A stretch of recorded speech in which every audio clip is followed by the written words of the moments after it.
Okay, calm down. You got rivers, man. You got rivers, man.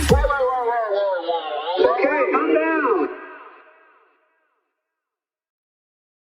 Hello, everyone, and welcome to the Katie Halper Show. I am, as you know, probably Katie Halper. I'm your host. So glad to be with you here today. We have a great show for you. I'm speaking to return offender Briahna Joy Gray, and also making their debut on the Katie Halper Show. So it's a historic moment. Everyone mark their calendars.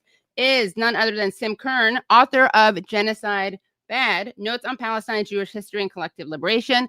And it's a little sad that we need to write a book in this day and age with this title, but apparently, as people probably know, from the media, from talking to people in their lives, that sadly is not self-evident to some people. So we're going to get into that book, why they wrote it, and other really cool things that they're involved with, including fundraising for families in Gaza. And then we're going to be speaking to Briahna Joy Gray about Charlie Kirk. Hopefully when we do that, we don't get arrested midstream. We're also going to be talking about Kamala Harris, about the Democrats, and all other sorts of great things. So before we start, though, I would, of course, encourage everyone to hit the like. That's a great way you can support the show for free. Give it a thumbs up. Also, if you're not already Patreon subscribers, please become Patreon subscribers. And you can do that at patreon.com/The Katie Halper Show. Again, that is patreon.com/The Katie Halper Show. Also, to subscribe, you hit subscribe and then the bell. I think that's it, right? If you pay $5 a month for the Katie Halper Show Patreon, you get bonus content, extended interviews, and extra interviews, which is great. So you get literally, like, if right now you didn't already have a Patreon account with the Katie Halper Show, and you did, you'd have hundreds of episodes, hundreds of extra episodes. And to see the full interview with Briahna Joy Gray, which I know from past experience is going to be excellent. If you're watching live, you're in luck because you get to see the whole thing. If you're watching this later and you want to see the whole thing, you may have to become Patreon subscribers. Again, that's patreon.com/The Katie Halper Show. And if you cannot afford the $5 a month level, you can just pay $1 a month. That's $12 a year. And that is a way to sleep well, not feel guilty. I mean, you may have other things in your life about which you may feel guilty, but you can take at least one notch off, like one thing you're guilty about. You can redeem for becoming Katie Halper Show supporters. I think that's about it. I think we're just going to get started, and we are going to bring on Sim, and I'm very excited because, again, I'm not just saying this. This is a great book. It's very fun to listen to also because Sim is the narrator. So, again, either buy it or listen to it. And without any further ado, please welcome Sim Kern. Thanks for having me on. Of course. Thanks for coming on. I like the double Genocide Bad behind you. That doesn't make it good, right? That doesn't like cancel it out. No, it doesn't cancel out. No. Okay, good. Just sometimes you got to see things multiple times, you know, for it to sink in. So yeah. Which is unfortunate. And you can say that about a lot of things in life. And sorry, I don't know why Bucky, I think Bucky's a fan in the book. Bucks, come here. Bucky usually keeps quiet for the beginning of these, but I think maybe he's starstruck, Sam, because he probably he did listen to me. I mean, I had it on, mostly headphones, but sometimes on speaker, so he probably heard some of it. But let's see, before we get into this great book and discussing a lot of the really cool things that you explore in it, what was the impetus for why you wrote this book and why you came up with the title Genocide Bad? Yeah, so I never thought I was a science fiction author. I never thought I was going to write a book, a nonfiction book, period, much less a book about genocide. That felt like a little bit above my pay grade. I was working on, though, a historical fiction book set in 17th century Europe, and I was doing a lot of research around European Jewish history in this early modern period. And when October 7th happened, I had been an anti-Zionist activist for several years at that point. I already had a Canary Mission profile on myself. Mazel tov. Yeah, thank you. It's a badge of honor. So I was, I had been doing this work for a while. And then on October 7th, I just started making social media content saying, read Palestinian books, listen to Palestinian stories right now, explaining just some like basics of the occupation. And then I started being able to bring in some of that Jewish history I'd been researching and talking about how the treatment of Jews in the early modern period is very similar to the way Jews in Israel are treating Palestinians.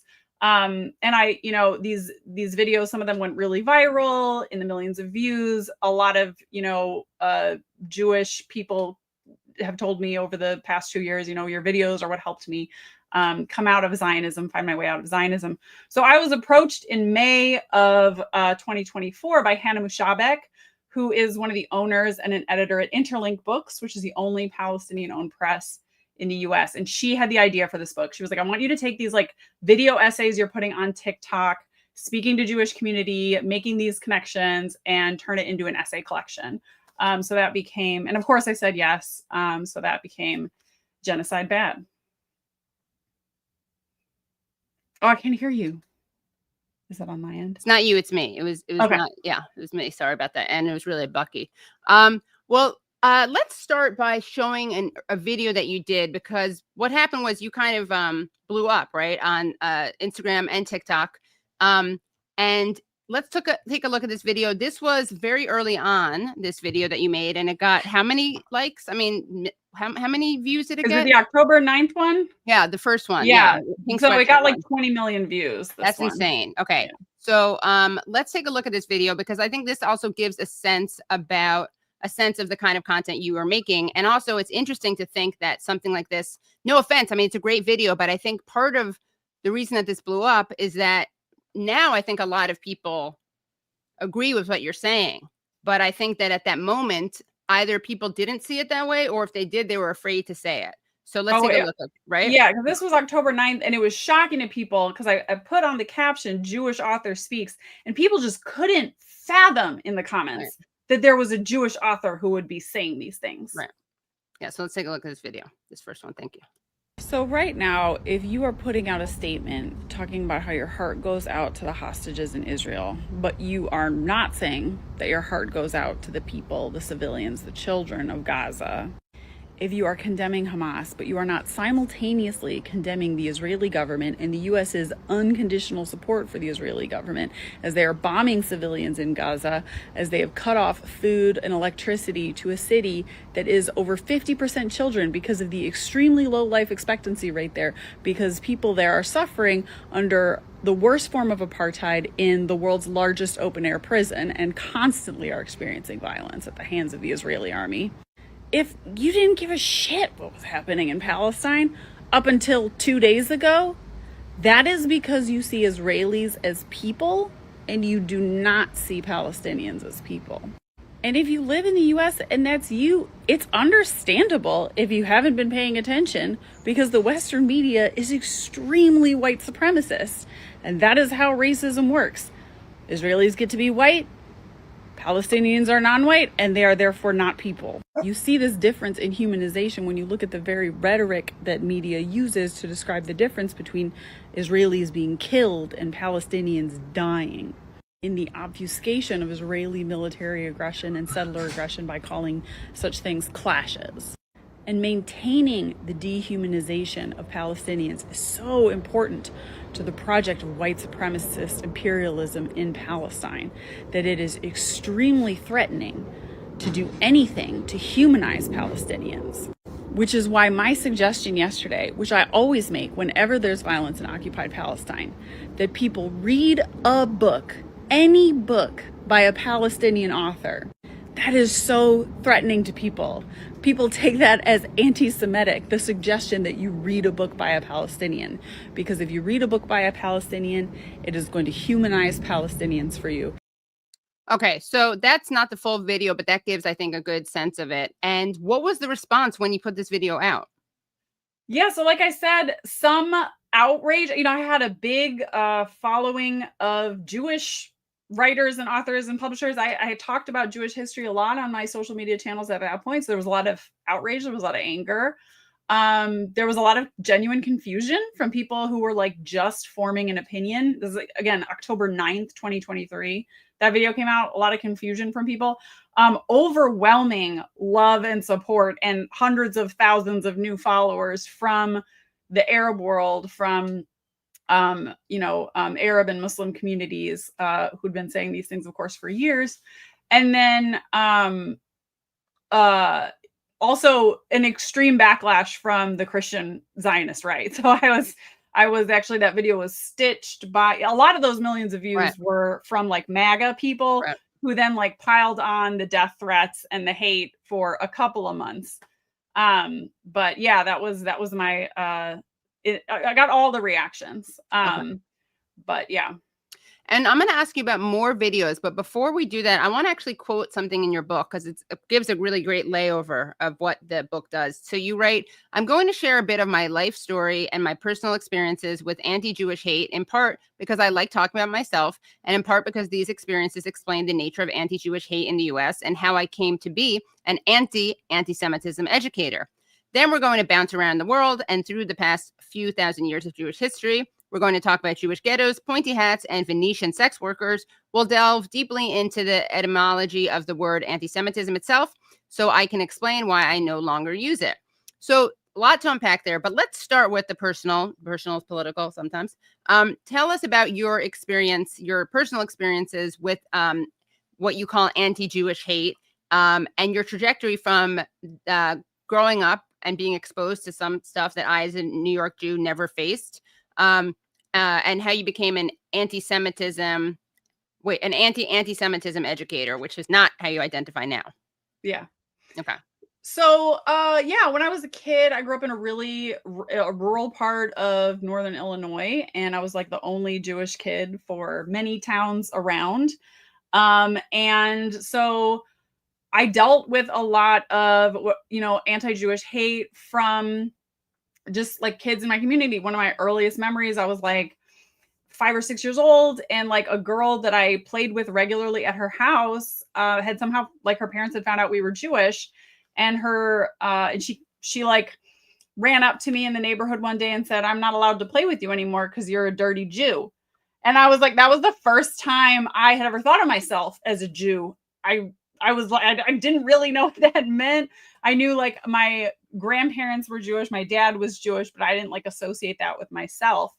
But that was put upon me by a Christian person. Right. And then I faced some like pretty extreme bullying when I was in middle school, just for being kind of a different kid. I think on top of being the only Jewish kid at this like local rural middle school. I mean, I had kids, and this was like peak South Park era. So I had kids regularly asking me like, "Where are your horns? Does your family eat babies?" And I didn't know these stereotypes until my class. Like, someone would like rub my head and be like, "Where are your horns?" And I'd be like, "What is this?" Like, right. I didn't know. My family's not telling me, "Oh yeah, other people are going to think you might have horns because you're a Jew." Right. This was just like, it was all news to me that year. I was really getting where did your dad is Jewish, but he grew up where? He grew up in Los Angeles. Yeah, so he probably didn't think people would be coming up to, like, right? No. He wasn't raised with people saying that. Even back then, he's obviously older than you, but like when you, it's like it's almost like geographic inflation or something. You have to like adjust for where you're living. Yeah. Yeah, and so I learned all these stereotypes that are these anti-Semitic tropes from my peers. And so that, I just think at a young age, and then we had some incidents like a swastika drawn on our driveway in shaving cream, and right. someone TB'd our house. And then there was a time I talked, What was the one? There was one incident that really shocked me where some little kids did something to you, and then their mom saw, and I was like, "Oh, they're really gonna get it now. They're gonna have a teachable moment." Can you just yeah. So I was at a sleepover party, and these were my friends. I mean, and they really were my friends, right? And they, I like fell asleep first at the birthday party, and they did the prank where they like drew all over my face in lipstick, and they drew a swastika in the middle of my forehead. And in like genuinely in retrospect, they did not know. I don't think they knew. They were. I don't think it occurred to them that I was like Jewish. Okay. It was just like a shocking thing. It could have been a dick. It could have been the word fuck. But it was a swastika because that was like shocking, and it was the 90s, and I don't know. And so, but I knew what a swastika was. I knew my family history. Like we talked about the Holocaust. We didn't talk about all these horns and things, but we definitely talked about that. So I was like scrubbing it in the bathroom, and my friend's mom came in, and I thought like, she's gonna yell at them. And I was crying, I was sobbing, and she basically told me, like, calm down, what's the big deal? It's just a prank. Like, she didn't understand. Look, I'm carrying this intergenerational trauma that has been like very hammered into me from the day I was born. So, you know, so yeah, so there were incidents like that where sometimes it was like, is it anti-Jewish hate or is it just like kids being shocking and edgy and they don't really know what they're doing? Yeah. I think it was a bit of both.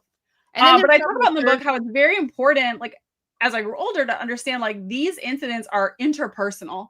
I never at any point experienced systemic racism, systemic oppression as a Jew for being Jewish. And I really don't think, by and large, except for in certain communities and certain situations, that doesn't exist for Jewish people in the United States. In fact, the Jewish average median income is much higher than the average median income for any other identity group, including white people generally.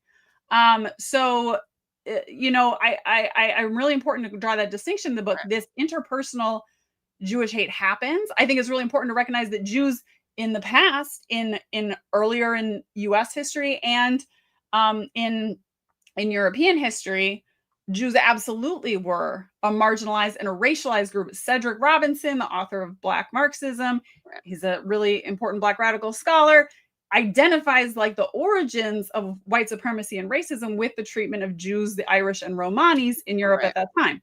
But when we're talking about today in 2025, Jews are not experiencing systemic institutional oppression in the U.S. Yeah, and even Jew hate. Like, I think that sometimes there's Jew hate, but then there's also just kind of Jew ignorance, maybe ignorance, maybe we can term it, you know, or Jew like offensiveness that's not full hate. Anyway, but that's not like the main point, which is well taken, is that even if someone does something to you that is hateful, even, it's not part of a larger systemic issue. And I think that's important to acknowledge.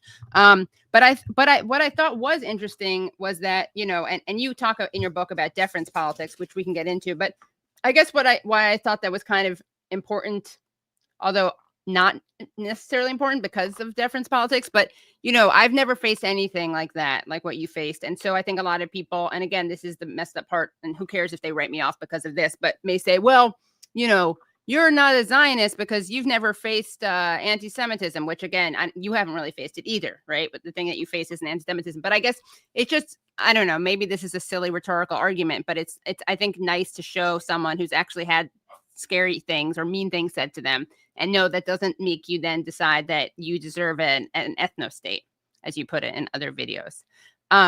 So talk about your trajectory going from, I'm sorry, he really never does this, going from an anti-Semitism educator to the kind of educator that you do now. You do now, sorry. So because of this like research I was doing on this book, because of this interest that I had, and like, you know, I just became interested in adults. Where did all these stories come from? This idea that Jews are greedy and money grubbing, the idea that Jews have horns, the idea that Jews drink the blood of babies. Where did these stories come from? Like, I wanted to know because of the history that I'd had. So I started doing all this research. You know, when I didn't really have time to explore those topics until I became an author, and I started working on this historical fiction book. And I thought, let me, you know, find the origins. And so I started researching more of this early modern Jewish history and the history of like European folklore and how so much of it is wrapped up in anti-Jewish hate. And so, yeah, there's so much to unpack there. I know the chapter you're talking about is like 60 pages long. So I'm thinking of like where to focus here. But well, it could even be about how you just like how the view of your role as an educator, maybe is that specific? Oh, yeah. So as I was learning these things, so I was learning things like, for example, that pointed hats, and here I actually have this, this is a sterilized version of the Nazi children's propaganda board game that I talk about in the book, Judenraus, which means Jews out. And it was a board game where you would round up Jews in wearing little wooden figurines of Jews wearing pointy hats. And then the goal of the game was to round them up and get them to a little spot on the board that said like Auf ein Palestine. It was like off to Palestine was literally the goal of the game. This is Ravensburger. That's a German company. A friend of mine found this. This is a sterilized version of it that was released in the 1980s, but it's the same game where you're rounding up these little pointy hats. And there's like people stealing the caps off the little Jews there. So like, where did the pointy hats come from? You know, gnomes, witches, wizards, all these things, they all wear pointy hats. It came from during the Fourth Council of the Lateran in 1215. The Christian church mandated Jews all across the Holy Roman Empire to identify themselves by wearing a pointed, peaked cap. And so people just really don't know this history. I think, especially in the US, there's more awareness of this history in Europe, but for 500 years from then, 1215 until 1700, it was finally ended with Napoleon. That was one thing Napoleon did away with. Sick. That Jews in many parts of Europe were forced to wear these pointy hats, and it was, of course, humiliating for them. They like struggled against it. It was to mark them out as other. It was to prevent accidental interbreeding between Jews and Christians. That was the stated goal. And that is why we associate pointy hats with witches, wizards, all these things, because what the Christian church was also doing throughout like their entire imperial history, which is most of the history of the Christian church, was marking out any other religious tradition as magic, as other, right? So Judaism was synonymous with witchcraft. I mean, I don't think people realize this, just how much the concept of a witch and a wizard was like synonymous with being Jewish in the medieval era. It was just like the same thing. And for what it's worth, like all religions, including Christianity at that time, had religious leaders who were like dressing up in special costumes, burning incense, using herbs, chanting in ancient languages. But for Christians, this was called mass. And for all other religions, this was called witchcraft. And Jews were included in that. So that's why we get the association between pointy hats and Jews.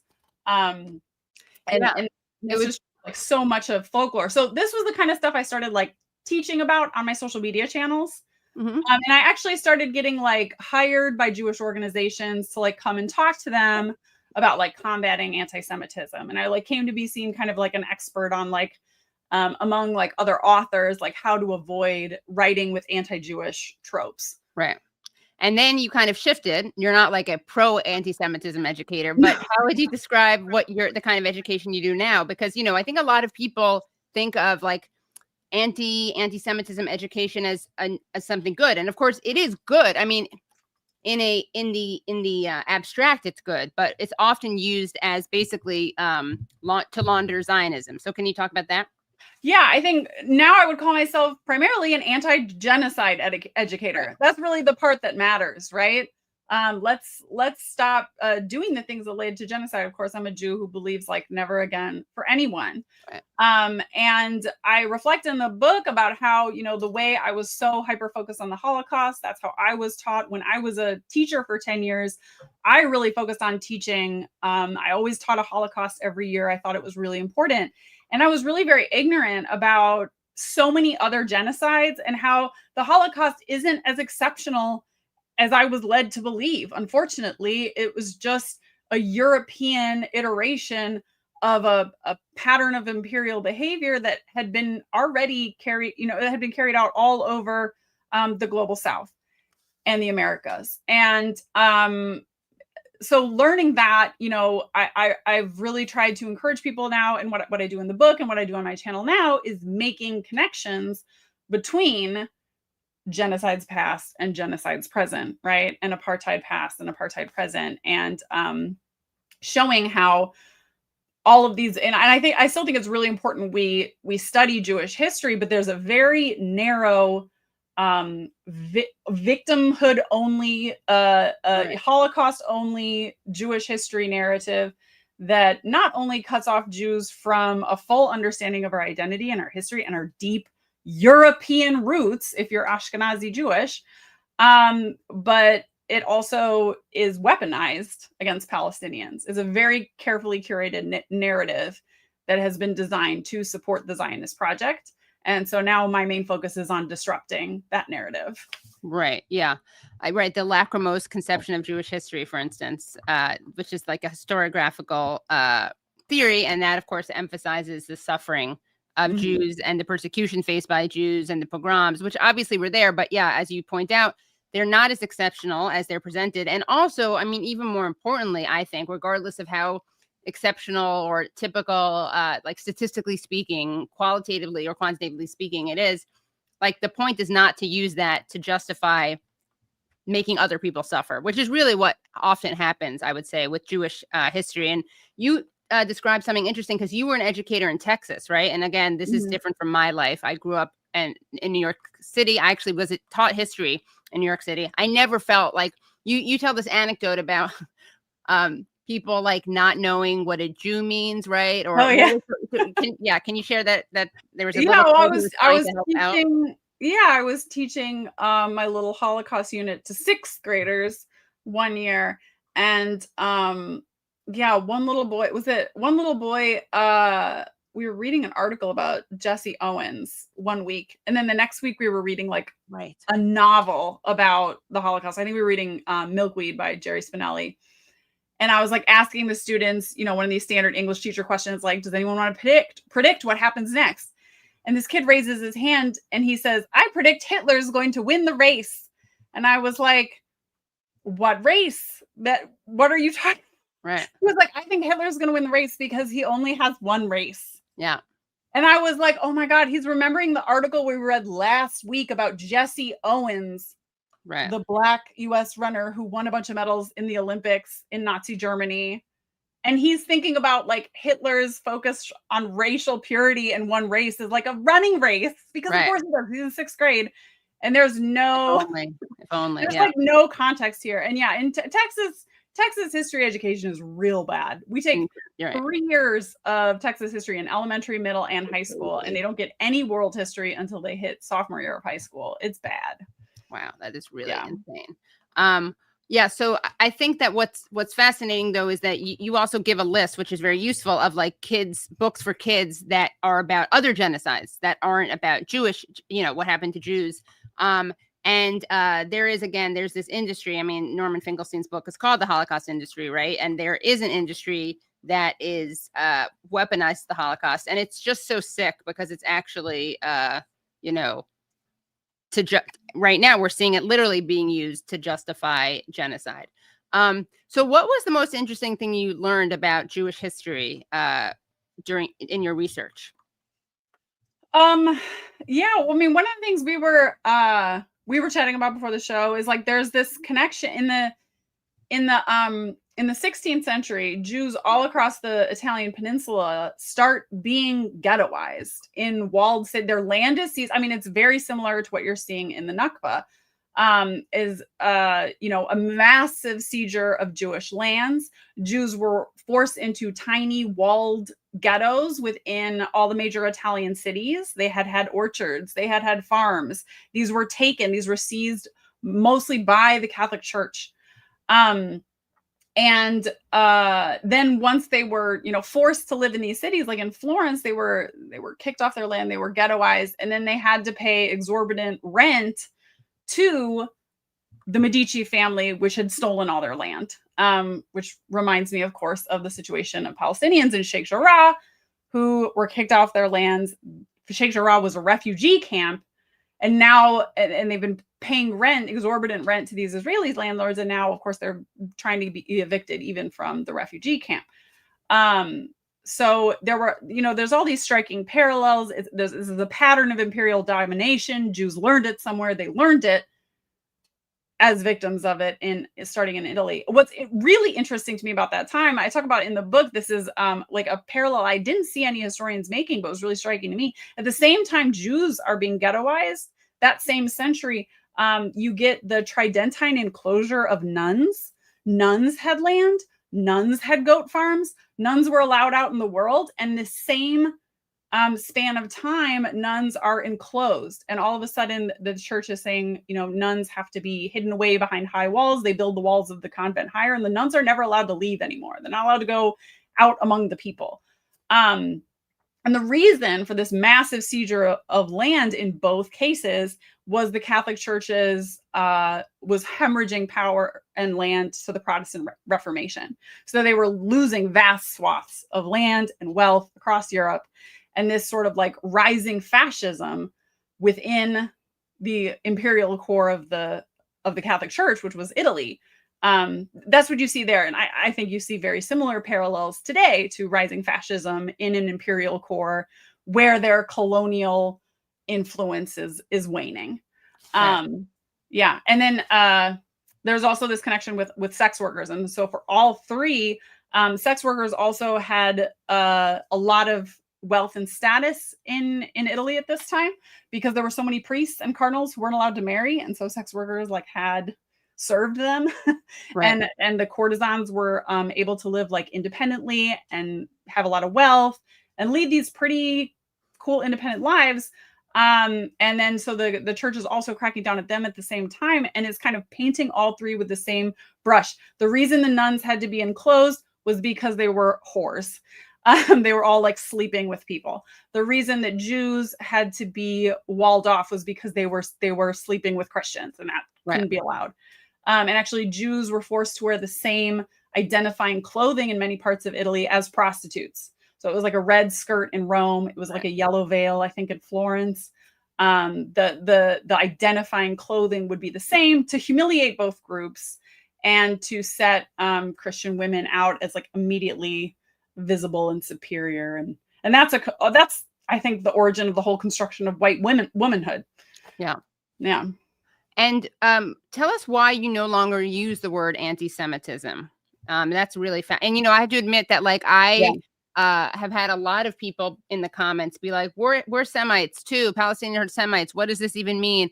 And I knew I needed to get into it, and I've been meaning to, but this was a great like kind of short exploration of why that term is well, there are two things I would say. One is that half the time people say anti-Sem. Let's just pause why that word is problematic, like as a nomenclature. Like half the time people say, or depending on who you're talking to, like every time people say anti-Semitism, they mean anti-Zionism, right? So there's that. And we talk about that on this show a lot. But in terms of the actual language of anti-Semitism, can you just share that journey and how you even stumbled upon it? Yeah, I decided to look into it for the same reason you did, because I was using the term anti-Semitism. Even still, like those videos you saw in early October 2023, I was still using that term. And once I started having a lot of followers who were Arab or Muslim, they were saying, hey, we're Arab, we're Semites too. We feel erased by this word.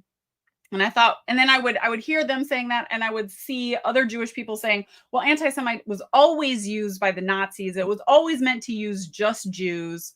So that's how it was coined. So just calm down. We're going to keep using it the way we want to use it. I decided to look into this for myself. So the first thing is, it's a messy term for so many reasons. One reason is it's conflating a real linguistic unity between Hebrew and Arabic. They're both Semitic languages. They share a language root. That is true about the languages. But the term Semite as a racial term was first coined in the 1800s by Johann Christoph Gaderer. He was at the Göttinger School in Germany, which was the birthplace of racial science. And he was the first European thinker to be like, you know what? I think there's different races of human beings that are like, and some are fundamentally better than others. And his three races, because the Black, white, Asian, this construct comes much later. The first racial designations were Semites, Hamites, and Japhetites after the three sons of Noah, Shem, Ham, and Japhet. And the Japhetites were the ones who had moved to Europe. And Gaderer says these are superior, just because that's what he was. And he said they're the superior ones. And then Semites were in the Middle East, and Hamites were in North Africa. And he just made this up, like based on his reading of the Bible. He also is the guy who decided the Bible started 4,000 years ago. And that's where like evangelical Christians still use his math to this day. And that becomes the basis. That's like the very birth of this biological race, which by the way is not real, just so everyone knows. There's no such thing as biological categories of race. There's more genetic variation within races than between races. Right. So that's all messy. So using Semite as a racial term, I don't like. And then when did the term become popular? Anti-Semite. Anti-Semite was the name of a political party in Germany that was a forerunner to the Nazis. It was started by Wilhelm Marr, who was Adolf Hitler's idol. Bill Maher, Hitler wow. patterned himself after this Wilhelm man. is William. William, right? Wilhelm is William. Just realized Bill Maher. It's Bill Maher. Yeah. It's literally Bill Maher. Yeah. Anyways, he was very politically incorrect. He created the Party of Anti-Semites, which was a political party whose whole platform was, we're going to get the Jews, we're going to make Germany great again. We're going to get the Jews out of Germany. That was when the term anti-Semite first started being used. And at the time, Zionists almost immediately teamed up with anti-Semites because they had shared goals, which was to get the Jews out of Europe and into a colony somewhere, TBD. So why are we using this term? It makes Palestinian people feel erased. It silos off Jews as some sort of unique racial entity, which we're not. That's not science. That's not real. We're a very loose connection of religions, ethnicities, cultural groups that are all varied with all different backgrounds, not to mention converts. The idea of like Jewishness as like the Semite 18th century race term is silly. It was coined by Nazis. It was used to spread Nazi hate. Like, why are we still using this term? So I use instead, and most importantly, it's like Palestinians don't like it. Fine, fuck it. I'm not going to use that word anymore. I use the term anti-Jewish hate. I just think it's like, I like it because it's modular. You can have anti-queer hate. You can have anti-Muslim hate. We're not using the term phobia anymore, which is frankly not very kind to people who legitimately have phobia disorders. Yeah, you're right. So yeah, that's what I use. I use anti-Jewish hate. And then I'm just fucking sick of hearing it because of Zionists. Like, I don't want to hear, I hear the word anti-Semitism these days and my brain just like shuts off. Yeah. So I'm like, okay, well, you're not going to have anything interesting to say. Not to mention that Israel and Zionists have made it such a useless word that I once was like, people, it's like the boy who cried wolf, right? Because I once commented on someone who had like David Duke on their podcast. And I was like, oh, they're silly me. There I was thinking that I think Jake Shields had him on. I was like, silly me thinking that Jake Shields was an anti-Semite. But look, he actually had David Duke on his show, and people are like, David Duke isn't an anti-Semite. He's an anti-Zionist. It's like, no, literally, he was a former KKK guy, and he's not an official like wizard anymore, but he certainly has not renounced like that thinking, and he's anti-Jewish hate and anti-Black hate. To be fair, he's an intersectional bigot, so give him credit for that. But yeah. Well, speaking of like the myths about Israel and a homeland, I want to show another video that you did. Also from 2023, which addresses this issue of Jewish safety and a Jewish homeland, and it's interesting. I won't say anything else. Let's just give it a play. I did want to speak about something real quick because some of my fellow Jewish leftists have really been disappointing me. Because you're hanging on to this premise that Jews need their own theocratic ethnostate. No one gets a theocratic ethnostate. We live in a diverse, heterogeneous world where human beings have been moving across it all over the place for many, many tens of thousands of years. And I get why you think this, because we are fed this from birth and ritually reminded of it every year as part of our religion, that we have suffered so much and that we need a homeland. But it's just ahistorical to think that Jews have suffered in some unique and special way that makes them entitled to a theocratic ethnostate. Unfortunately, genocide is a dime a dozen in this world. Even looking at European history. Yeah, I mean, the Christians really put a target on the Jews' back for a good 1,700-ish years there, give or take. But as bad as Jews had it, Romani's had it worse, just about everywhere. So where's their theocratic ethnostate? Who are we going to kick off their land at gunpoint to give Romanis a homeland? Jews, at least we got to have shtetls. I mean, sure, they were, targeted for massacres occasionally, but the Romanis weren't even allowed to sit down, let alone being held as chattel slaves in Romania for 500 years. And just look around the world. Look at Black people in the Americas. Look at indigenous people all over the planet. They've all been enslaved and genocided by Christo-fascist colonizers. So our suffering just isn't that special. And the only reason that the UK and the US went along, touted that line and gave us an army was because they didn't want Jews in their countries after World War II. And they said, oh shit, we can send all these Jews to a desert where the indigenous people there have no standing army to defend themselves with and no modern military technology. And then we get an economic and military foothold in the Middle East that will always be beholden to us. Yeah, the UK and the US thought that was a pretty sweet deal after World War II. And y'all are leftists. I'm talking about Jewish leftists. Like, everyone gets a place to live and everyone gets equal rights where they live. So that means no theocratic ethnostates, like anywhere, for anyone. That's just kind of how it's got to be. And if you're carving out an exception for Jews just because you're Jewish, then you have no ideological integrity. So we need to think that one through a second time, folks. So I've never met someone who I would describe as leftist. Maybe they would. I feel like this, I've heard this from liberals, but you've actually heard this from like self-avowed leftists. So you have to remember this was October, and I'm happy to report that was like a shadow reply to an actual singular person who has since become like, they figured it out. That content creator figured it out. It's about this around this early. Okay, got it. Yeah, but this was like really early days, right after October 7th, and it was a Jewish leftist saying, look, I support Palestine. I hate the occupation, but also Jews need a homeland to be safe. Right. And there was a lot of that. There was a lot of that going on, even among leftists and progressives. Yeah. There was a lot of that going on in October, November, December 2023. It took a while for us to all get on the same level. So, and of course there's many liberals and such that are still not on that level. But yeah, one thing I want to correct that was ignorant in that video was send them all to a desert. Of course, Palestine is not a desert. There are parts of Palestine that have an arid climate, but yes, I remember getting some backlash about that. Right. I mean, I took it that you were saying it not literally, but that you were like kind of mocking I think that's kind of what I meant. Like that desert bloom. But yes, I could see how someone. That's what Balfour would be thinking. Oh, send them to the desert. Right. Yeah.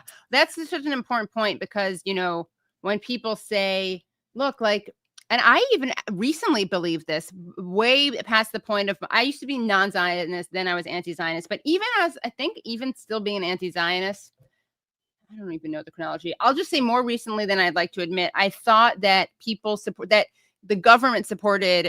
Western government supported Israel because they felt guilty about the Holocaust. And it's like, wait, if they felt guilty about the Holocaust, first of all, they would have been letting people in during the Holocaust, but certainly they would have been letting them in after, right? Mm-hmm. In 1948, that's when they supposedly like learned the lesson of never again. And we're going to like never let this happen to people again. Okay, so if that's true, then you let them in to your fucking countries.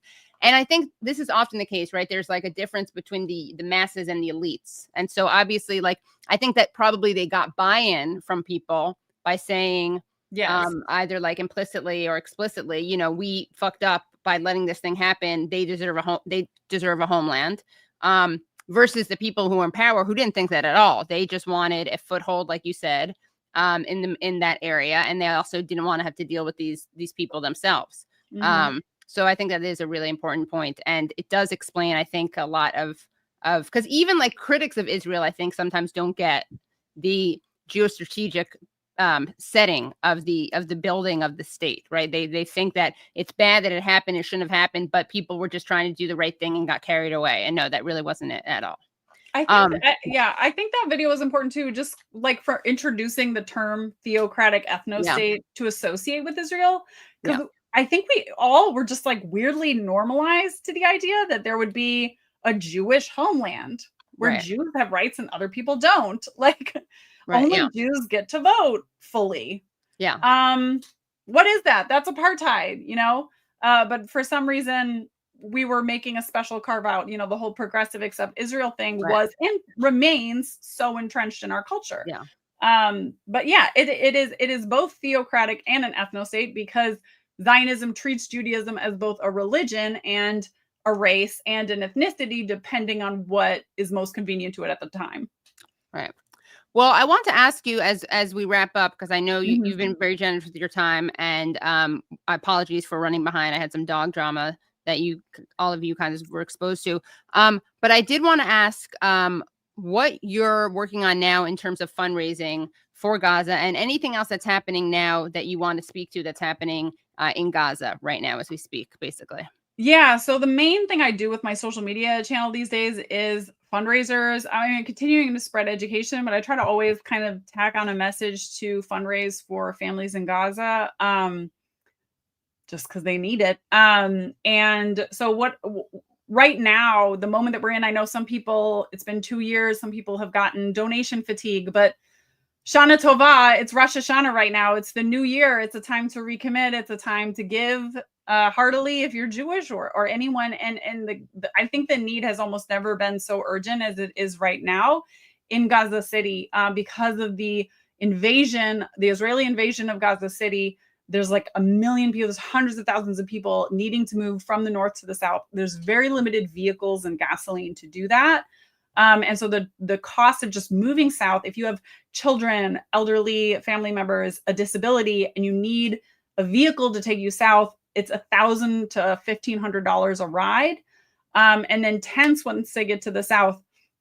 I don't think people understand Israel actually sells some goods within Gaza at highly extortionary prices. And so tents are available for purchase in Gaza, but at, again, $1,000 to $1,500 a pop. So I've been working with an organization called Among the Rebel.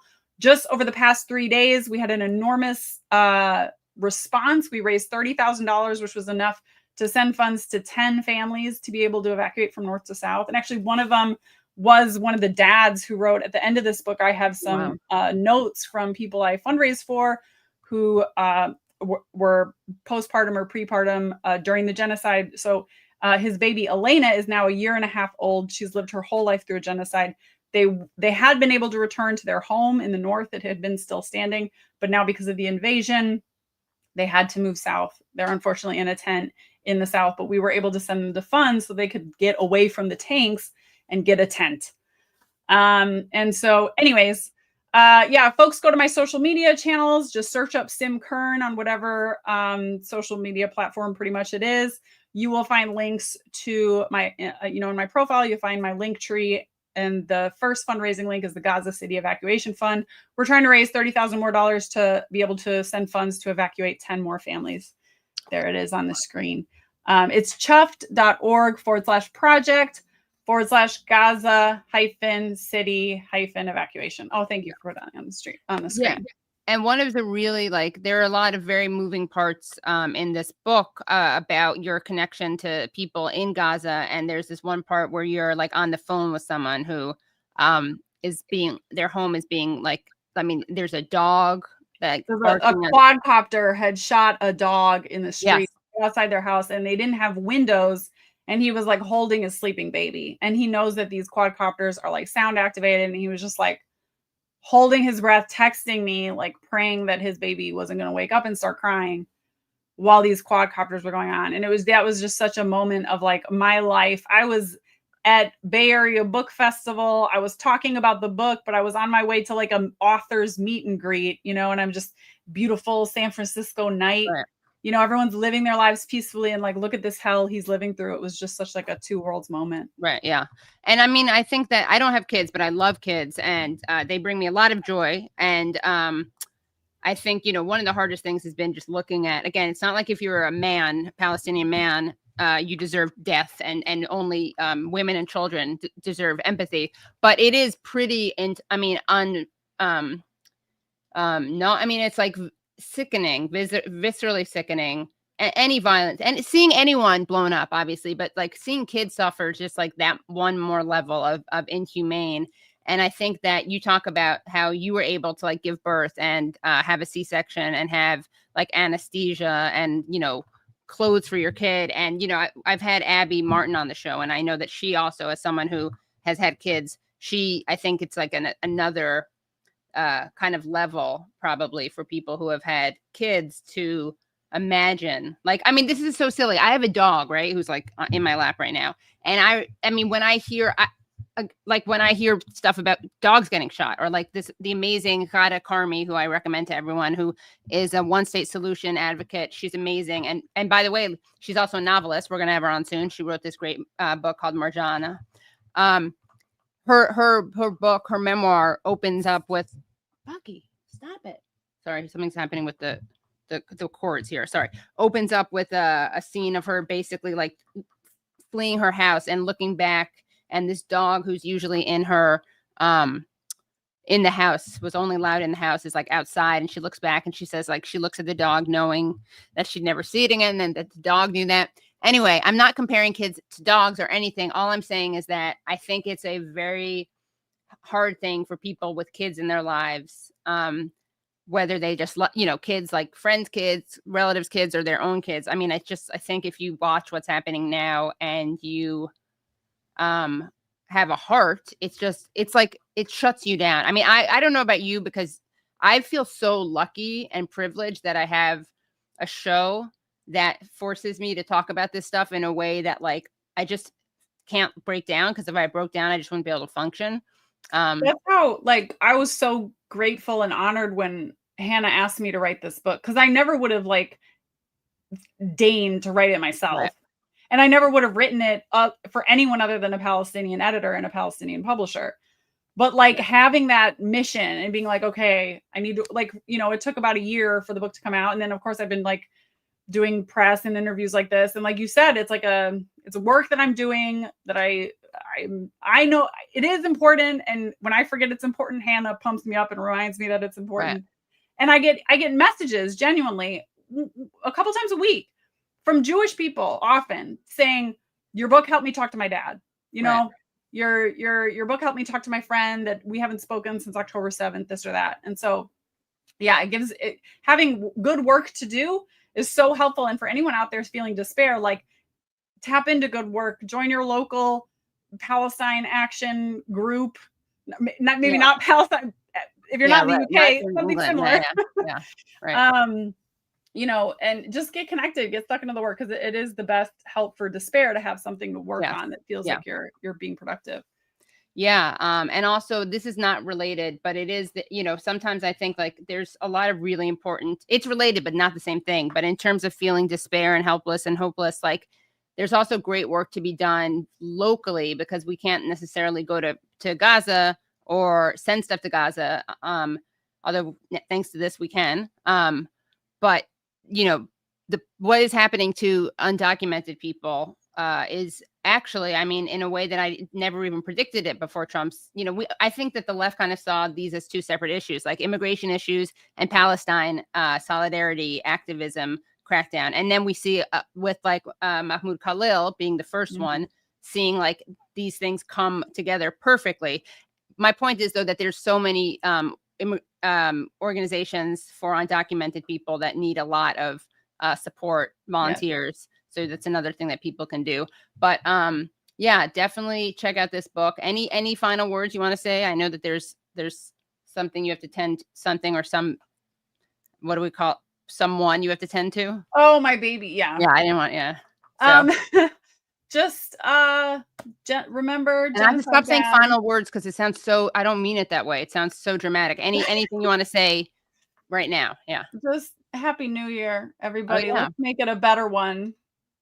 Yes, let's make it a better one. Someone just wrote, Katie, can you briefly talk about Palestinian resistance with Sim? I don't know if you have time to do like a 1 minute. Okay, you go. Great. I got time. Yeah. Okay, great. So Palestinian resistance. So this is everyone's favorite chapter in the book, which is chapter 6, but Hamas. Weirdly, also, there's like a rumor. I talk in the book about deference politics and how like any anti-Zionist influencer you see out there, there's a smear campaign against them, like from the left. And a lot of the times, I think these smear campaigns are being like driven by Zionist sock puppet accounts. But so the smear campaign against me is people say that I am anti-resistance, which is not true. Normalizer too. You got a bunch of normalizer comments. which I Yeah. didn't even want to tell you, but you should know another smear that's going around about you. Yeah. Sim's a normalizer. Well, then they say that about anyone who's involved with Jewish Voice for Peace. Also, Oh, right. The smear against Jewish Voice for Peace. Yeah, I mean, I think if people read the book and read chapter 6, no one would be calling me a normalizer or anti-resistance. Right. So the But Hamas chapter, it started out being pretty short, and I was just saying, when people are when you're talking to Zionists, when you're advocating for Palestine, and you're talking about the crimes of Israel, and someone says but Hamas, or asks you to condemn Hamas, this is recognize that this is a distraction tactic. They're trying to move your focus off of the imperial power, which is the only recognized state actor, maybe that's changed, recognized state actor in the region that has all the power, that has all the military, that has control of all the water and electricity and agricultural land in Palestine. And it's taking your focus off of them and putting it onto the crimes, which the so-called crimes of an indigenous band of resistance fighters, right? And you cannot compare the violence of an occupying army that's armed to the teeth, that has nuclear powers, billions of dollars of years in weapon, with the violence that comes from an indigenous people resisting an invasion of their land, constant oppression and violence from a hostile occupying state, and who are fighting with like homemade bullets, and rockets. And so, don't go down that rabbit hole, was what I said first. When I first wrote the chapter, and I left it really short. I was like, you just don't entertain about Hamas. Say, I don't care about Hamas. My tax dollars don't fund Hamas. We're talking about Israel right now, which my tax dollars do fund. But then Yahya Sinwar died, and that video released of his death, where you see the quadcopter, fly into a building and execute him. If you're very online in Palestine spaces like we are, you've probably seen it. If not, you go to the end notes of my book, you can go find a link to the video.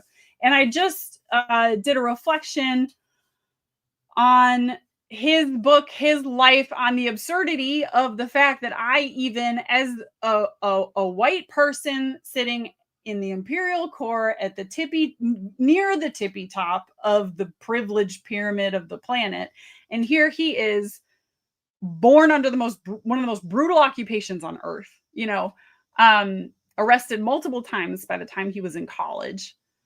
He spent 20 years in prison, taught himself Hebrew, studied Jewish history. And I gave a biography of his life. I'm no expert. I relied on, for his biography, the actual media reports that came out kind of trying to smear him. I was like, this looks like a sympathetic guy. And when you look at what he did, when he got out and took leadership of Hamas, the first thing he did was the revised Hamas charter, which clarified that Hamas's issue is not with Jews, it's with Zionism. And that the new Hamas charter, since Sinwar took power, clarified that they also oppose what they call anti-Semitism and like any, forms of this sort of racialized oppression.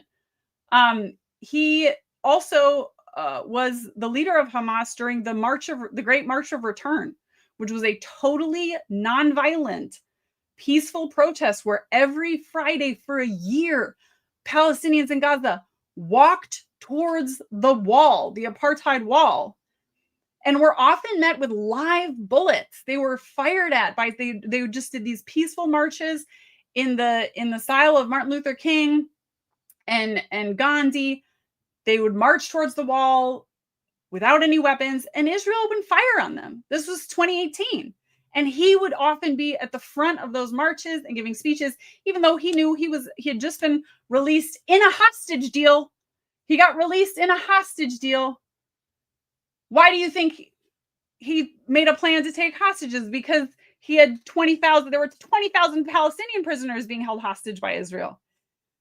So, anyways, I'm not a normalizer. That's what that chapter is about. Is everybody's favorite chapter. Is really well written. You should read it. Yeah, it's a great. I mean, and you're like a real sci-fi nerd. And yeah. Is Star Wars? Okay, I'm so dumb about this stuff. Star Wars, is that science fiction? That is science fiction. Okay, well, technically it's a space western. Okay, space western. There you go. Yeah.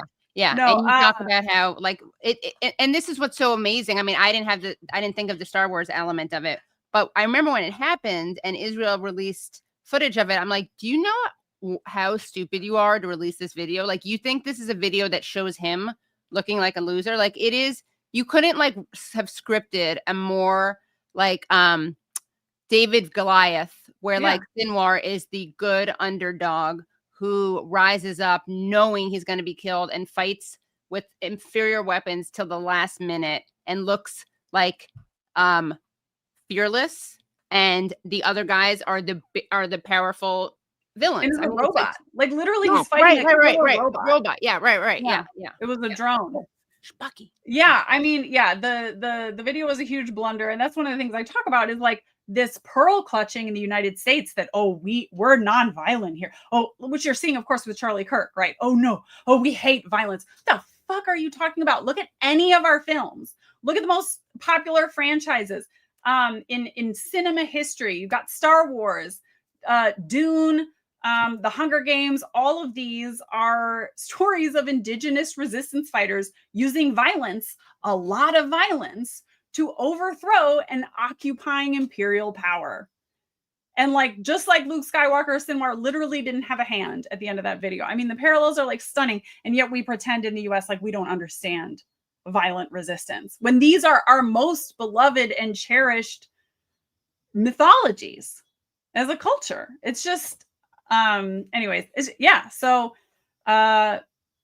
we understand violence. But what we don't understand is all of those stories involve all those fantasy stories are about white people, right? You've got white actors, right. white writers, white directors co-opting the very real types of stories of indigenous people and indigenous resistance movements throughout history and throughout the world, but they're being repackaged with white people for a white audience. That's why that violence is allowed in the US, and that's why we don't recognize it. Some people don't recognize that same type of resistance when they see it in Palestine. Right. Because of racism. Right. Yeah. Well, Sim, this has been really great. You're going to have to come back on to talk about pinkwashing and deference politics, because those are very important. Wait. Yeah.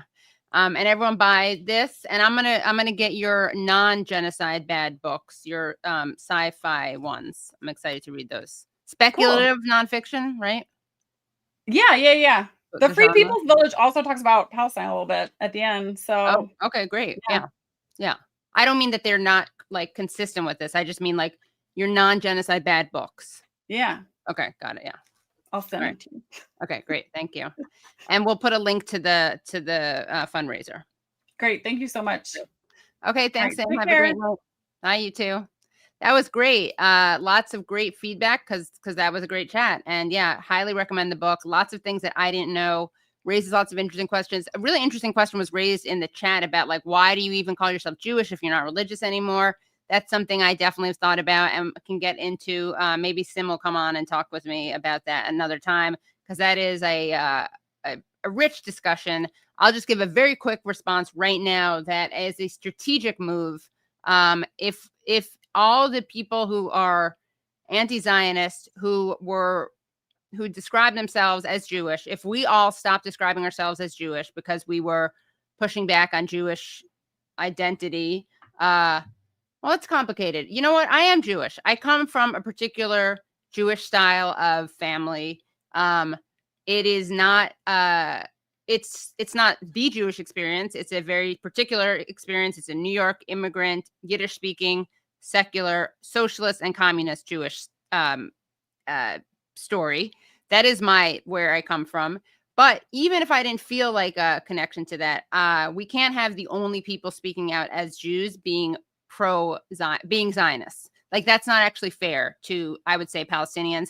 And we've had this debate. Rabbi Yaakov Shapiro and I have talked about this. But speaking of debates and fiery, but very, very intellectually coherent and astute, calm people. I like that. I'm gonna call her fiery calm. I like that. I just came up with that. Welcome to the show, Briahna Joy Gray. Hi, Bri. Oh, you're muted. Not by me. Never mute you. Sorry, my bad. How goes it? Good, you? I'm doing all right. Yeah. What's that sweatshirt? What does your sweatshirt say? It's a worker strike back t-shirt, Oh, which nice. I didn't really realize I was wearing, but I went to a coffee shop to do some work earlier, and I got to chatting with the woman behind the counter. And she was talking about how she wanted to do the early shift because you get more tips from the busier time of day. Oh, yeah. And she's like, I don't know if I'm going to be able to get them to do it. And I was like, you guys should just unionize. Oh, yeah. Yeah. And she was like, look at you with your work, your t-shirt. And I looked down, I was like, oh, I guess I am being kind of on brand right funny. now. Sorry. Yeah. Oh, you didn't even remember wearing that? Yeah, that is good. Yeah. No. By the way, someone wrote a nice compliment. I want to be Brie when I grow up. I'm older than she is, but still. So there you go. That is a pretty cool thing to. It's a very sweet thing to say. Yeah. How have you been, Brie? I haven't. When's the last time you were? Was I on your show more recently than you were on mine? Maybe. I'm not sure. I don't think so. I don't think you've been on in quite a while. Yeah, the last Have one you was been on this year? Was the dating one that would have been February, right? February. Yeah. Well, you are as always fighting a good fight. You as always are. Wow. I mean, we're gonna get into the Charlie Kirk later on because honestly, if we're gonna get like shut down or arrested, it'll be more convenient for it to be later on in the stream and earlier on because at least we can talk about other stuff. But I want to start off by just asking you about your thoughts right now on the Democratic field. There's been a lot of excitement about Zohran Mamdani, and I would love to get into your views on his campaign. What are your thoughts on it? Is he a radical, as some claim? Is his strategy of trying to fix a broken Democratic Party the right move? What are your thoughts? I mean, I think it's obviously not the right move to try to fix sorry, my lighting will not stay on. To try to fix a broken Democratic Party. I don't think you're a bad person for believing it's possible. I think it is sort of naive at this stage in the game.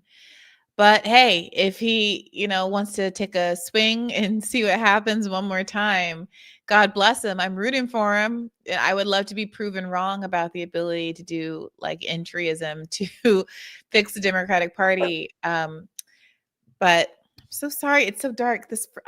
Of course, I've been sitting here for an hour with this lighting fine, and the second I start to record with you, it turns off. So sorry about that. They probably know we're going to talk about Charlie Kirk, the powers that be. Yeah. But is your screen all the way on? Sometimes like your no, it's not that. It's just my light is off. Oh, okay, I know, but I was just thinking that could maybe help. But you don't. No, it's fine. No. All right. But David Sirota had a really good tweet about this today. Some sort of let's see if I can find it. A kind of an old. Here it is. He tweeted out this clip from an older political article that says Kathy Wild, president and CEO of the Partnership for New York City, a nonprofit organization that represents the city's top business leaders, said Republicans have told her that, quote, the threat to capitalism from the Democrats is more concerning than the threat to democracy from Trump.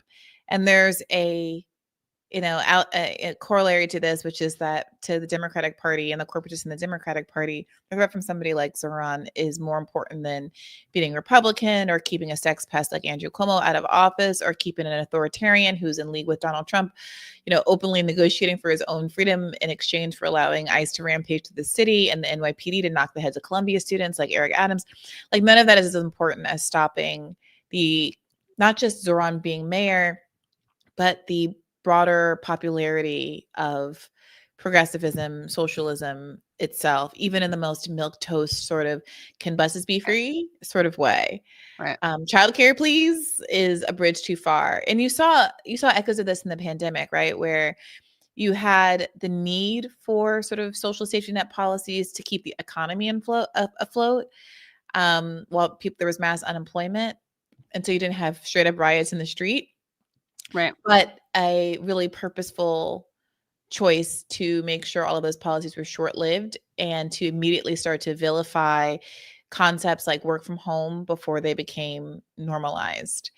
And they just can't allow people to begin to think of themselves as being owed something by the state or to have any expectations from the state. And that's significant. It's like bigger than Zohran, you know? So I confess, I feel like I'm the only one left that's sort of not fully bought into the idea that of course he's going to win. I don't know if you saw the Kamala Harris interview with Rachel Maddow. Yeah. Sorry. Yeah. Where Rachel Maddow frames the question as, if you're about to play the clip, I won't characterize it. Yeah. So here is a clip from a recent interview that that Kamala Harris did with Rachel Maddow. Folks who you met with in this way include some of the people who you see very. Sorry, I'm about to sneeze. Sorry about that. Sorry, that was, and this is of course about Zohran Mamdani. Okay. Yeah. The folks who you met with in this way include some of the people who you see very frequently now on MSNBC: Jasmine Crockett, Angela Also Brooks, Maxwell Frost, Robert Garcia Moore. Arguably the fastest rising star right now in Democratic politics is Zohran Mamdani, who is going to be elected mayor of New York City, and probably in a landslide if the polls are anything to go by. Lots of mainline Democrats have been very shy about his candidacy. They seem somewhat flummoxed by his success as a sort of talent spotter in the Democratic Party. Yeah. What do you think of him and his candidacy? And what do you think of mainline Democratic shyness and agitation about the prospect that he's going to win? Look, as far as I'm concerned, he's the Democratic nominee and he should be supported. Wow, she sounds so excited. Do you endorse his candidacy? I support the Democrat in the race, sure. But let me just say this. Wow, even more excited. It's like she can barely contain her enthusiasm. Sure. Oh yeah, and the talent spotter, by the way, she already said the talent spotter line, right? Yeah, it's so crazy. Like, what is that even? Become a talent spotter. What could that conceivably mean? When has Kamala Harris been a vehicle for young up-and-coming talent? Elevated somebody, identified someone as, having promise before anybody, like yeah, what does that even mean? What are we do words even have meaning? Like, what do we do? I feel like I'm losing my mind. And well, before if we she were a talent spotter, she would have recused herself from being vice president. Like, no talent there. Bye. Right. Well, maybe she uses all her like those who can't, do teach or something. Right. Yeah. Did you notice how Rachel Maddow framed up the question as like Zohran Mamdani, who absolutely 100% is going to be mayor of New York. Like 100%, this guy, if polls are anything to believe, 100% is going to be mayor of New York. Yeah. I mean, I just raised that to be like, yeah, I feel like I'm the last one on the planet. I feel like a little silly to have any skepticism that he might still be stopped. Just because I know how important it is for the Democrats to stop someone like him, and because of the muscle they put into stopping Bernie and ousting so many of the squad members in the last cycle. But go ahead. Sorry, I didn't interrupt. No. Bree, she's speaking. Yes. He's not the only star. I know that, he's in New York, and I know New Yorkers think they're the center of the world, and here we are in New York having this interview. This is the biggest city in the country. And I love New York, as the saying goes. I really do. But, I mean, there are people like Barbara Drummond in Mobile, Alabama, Helena Moreno in New Orleans. They're all running for mayor, too, and they are stars. So I hope that we don't so over-index on New York City that we lose sight of the stars throughout our country who are right now running for mayor and many other offices, governor, and so on. So that's where I am. We got a big tent, and we got a lot of stars. 2020. Okay, wait. First of all, so unhinged. Okay, well, no, go. You go ahead. Go ahead and do it. Take it home, New Yorker. Well, no, it's not like she's from bumblefucking Alabama and can be like, well, you guys are so New York centric. You New York this, New York that. Like, she's from she's from San Francisco. Okay, It's not New York. It's not LA even. But like, give me a break. She's like almost trying to do like geographic like identity politics. Yeah. Like weaponizing geographic identity politics to avoid endorsing Mamdani. 100%. And then Rachel Maddow, who like fully is from California, also starts to try to defend New York because it's such an unnecessary self-own. Yeah. It's so stupid. And then what she does is she pivots to talking about these other mayors, like to try to like dilute the relevance of Zohran Mamdani. And I don't know anything about those other two women, truth be told, but the fact that Kamala Harris is rooting for them and the fact that they are from, you know, red states strongly suggests, if I were to do a little Google, that they are very establishment candidates. And that what she wants you to do is say, like, look over here at the person whose substantive politics I you know, aren't causing a problem for my party, and ignore the socialist that actually has the world's attention and is very exciting. Yeah, and you know what's something they don't talk about is Palestine. Like they're not big they're not like people who talk about Palestine who say that Netanyahu should be arrested. Like they certainly are not stars on that level. But then again, of course, why would we expect Kamala to bring that up? Yeah, I didn't watch the whole Maddow interview, I confess. I presume that if there were a question about Gaza, I would have seen it clipped because I saw other bits of the interview clipped all day today. But it is interesting, the gap between, first of all, Rachel Maddow, like, how do you make the big bucks? How do you earn $20 million a year to do one show a week or whatever she does? You assiduously avoid bringing up something like Palestine, because the irony is, in her book, Kamala weirdly acknowledges like the IMEU poll that shows that Gaza was the #1 issue that prevented Biden 2020 voters from voting for her in 2024. And there's like this weird sort of like passage about meeting Netanyahu in July of last year and realizing that he was never going to like really support a ceasefire. He just wanted a short-term ceasefire to get the hostages back. Even that, I think, is a stretch to believe credulously that he really even was invested in that. But so she knows in July, around the time she becomes the nominee, that Netanyahu has no intention of actually doing a ceasefire, but like wants to frame herself as like better than Biden because she shows like quote unquote compassion in her tone for Palestinians.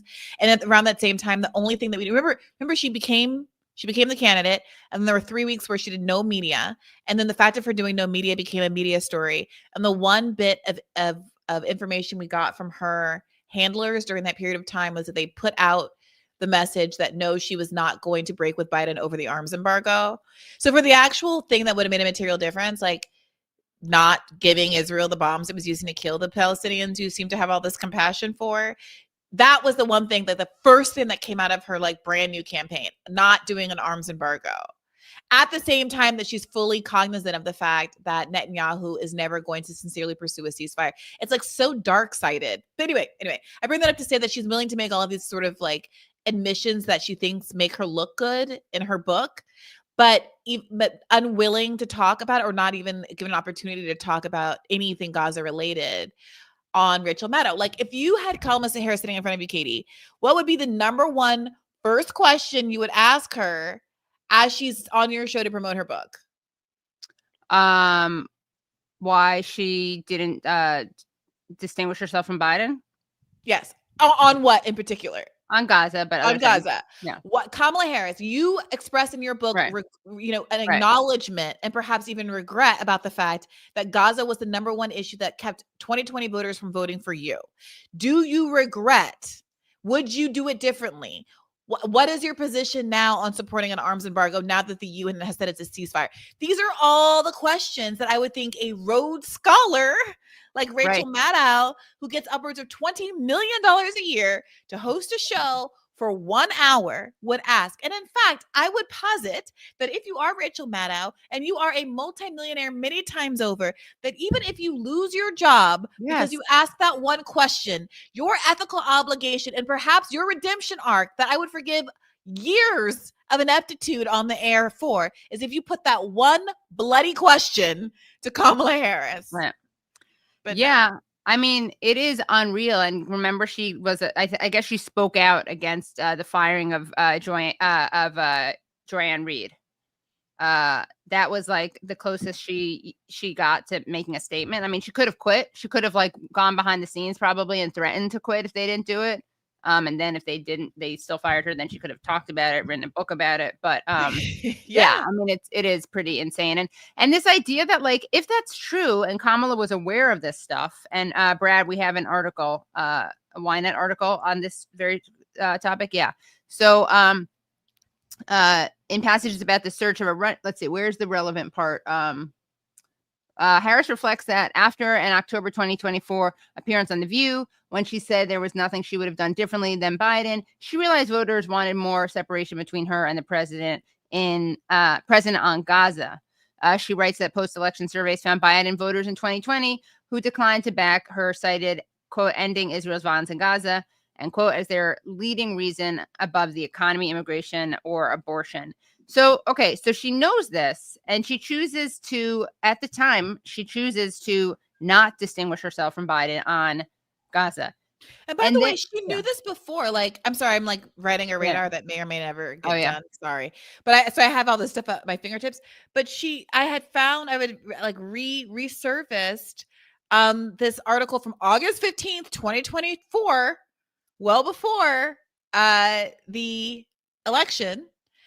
That was a poll showing that backing an Israel embargo. Poll shows backing Israel arms embargo would help Harris in 3 swing states.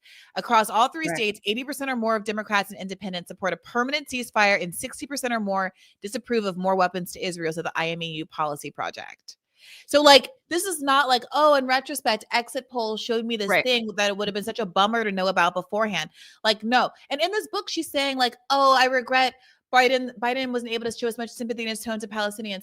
Oh, I regret that we didn't allow the Palestinian speaker to speak at the DNC. Oh, I have some regrets about this, that, and the other. Like, lady, like the whole framing of the book, to be honest, not to just go off in a frolic detour. No, please.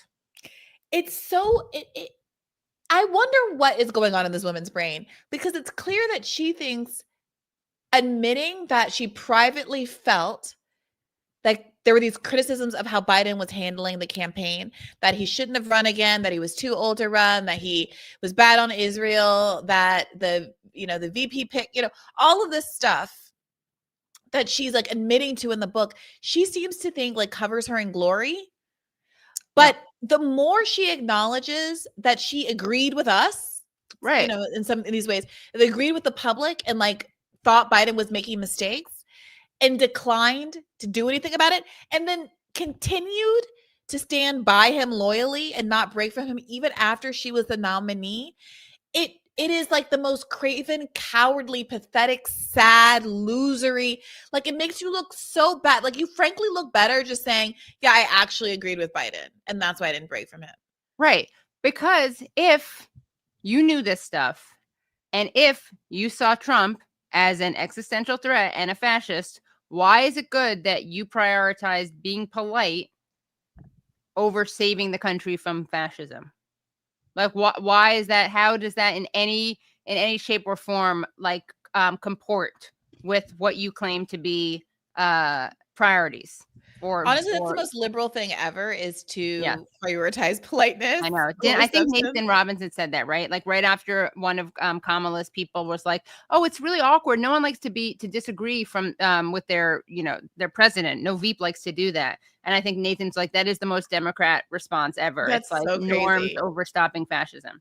By the way, did you relatedly? Sorry, this is all slowly getting woven into this radar. Yeah. I'm like testing my radar material with you right now. Yeah. The Ian Chotiner interview with Cass Sunstein.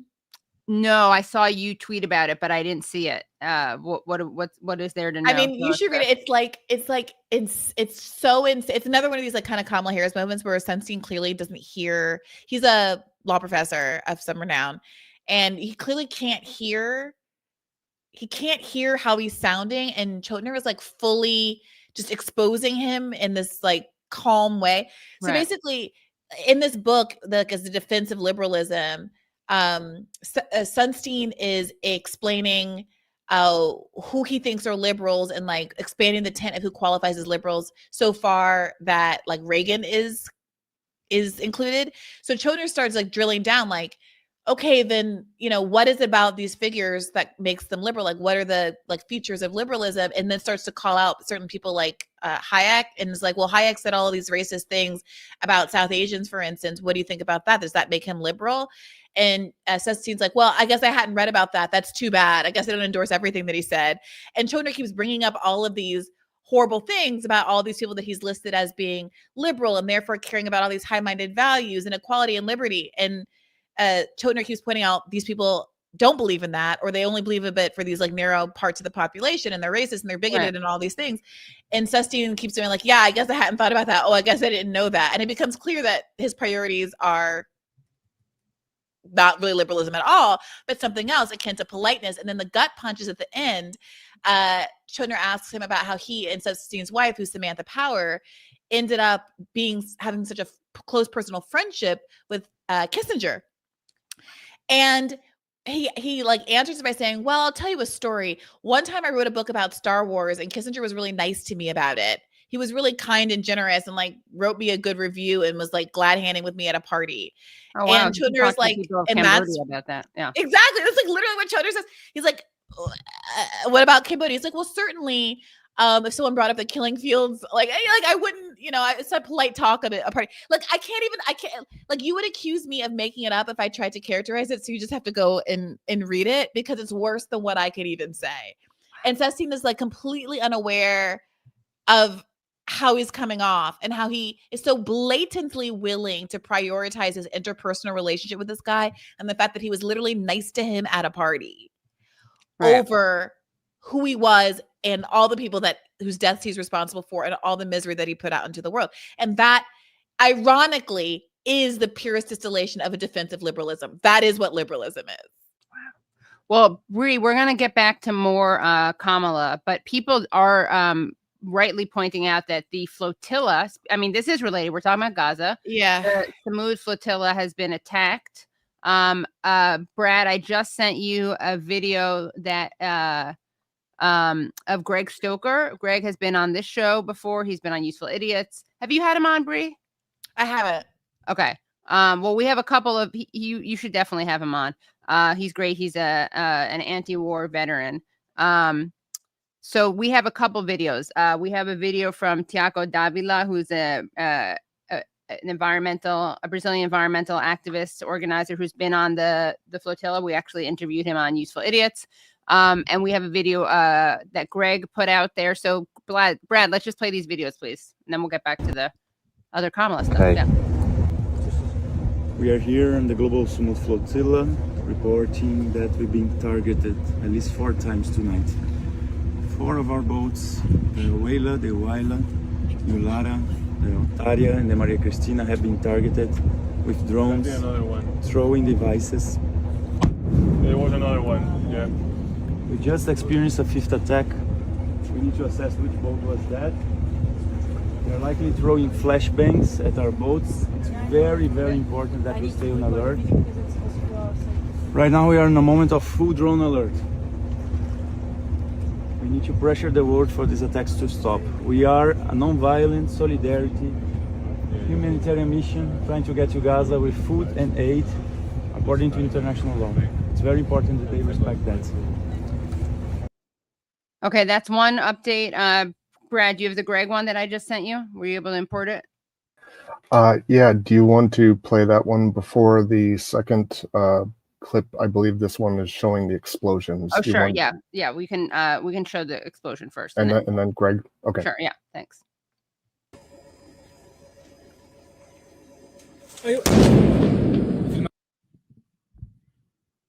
Hey y'all, Greg here aboard the veteran boat attached to the Global Samud Flotilla.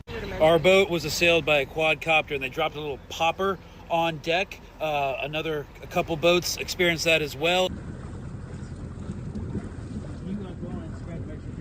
And also our VHF radio was hijacked by adversarial comms and they started playing ABBA. So this is the initiation of the psychological operations that we had mentioned previously. They're beginning off the coast of Crete. Luckily, we have live stream footage that gets stored in a backup. Unfortunately, this was out of frame, but you see we noticed the quadcopter drone run back.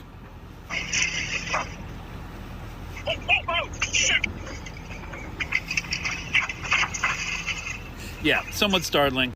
Yeah, so I'm going to park my head here so I cover it up, whichever VHF channel we use, but we've been dealing with this all night.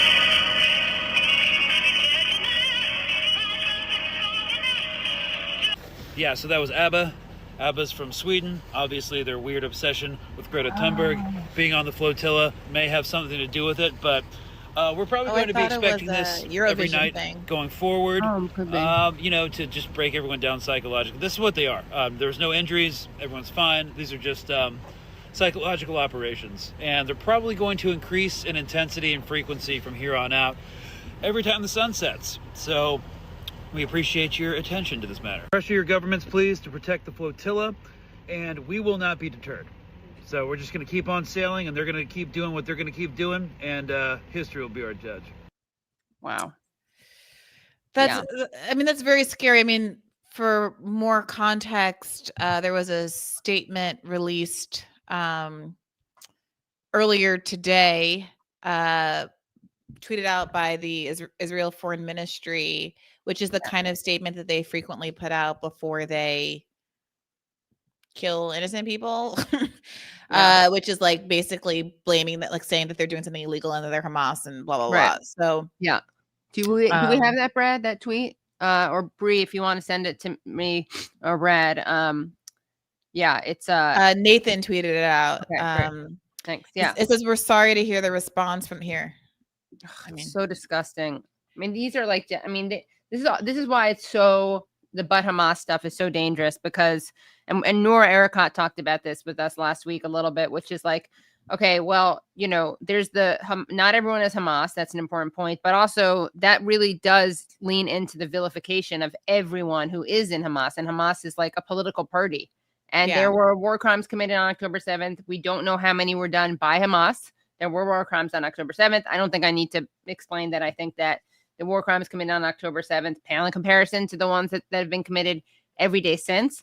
But also, a lot of those war crimes were committed by, it will be revealed. We already know there was mass Hannibal. So Israel killed its own. But the truth is, I mean, it's not like you can just, part of the vilification of Hamas is precisely so that all anyone has to do is say, oh, they're Hamas. And then people are okay with killing people. I mean, like, if we talked about this a little bit on Monday morning with Macron talking about how it's great that Israel has killed Hamas leaders. That's great. It just hasn't lowered the population of Hamas fighters. It's like, well, it's actually not great. You can't just like assassinate people just because you deem them terrorists. And these are people who have way less blood on their hands. I mean, it's not comparable. And when they use imprecise bombs, it's because they literally don't have precise bombs, unlike Israel. So when Israel kills civilians, it's extremely intentional. So this is the Israeli Foreign Ministry. We were sorry to hear the response from the Hamas flotilla representative that the flotilla insists on pursuing a violent course of action. There's been literally nothing that they did that was violent, by the way, just to clarify, nothing. Violent course of action, and refuses our proposal to transfer in a coordinated and peaceful manner any aid that might be aboard the flotilla to the Gaza Strip via the nearby Ashkelon Marina. Does anyone believe that Israel would actually be giving out the aid to the people there? Like, it's just so insulting. It's so ridiculous. I control every door into Gaza. Yeah. I'm not letting an aid, but if you would just please give me the aid that you're bringing, because we've restricted all other aid, we'll deliver the aid. These people, to spend as much money on Hezbollah as they do and to be so bad at it, or maybe to think that we're so stupid, or maybe they're just that stupid. Can they be that stupid? Can people be that stupid?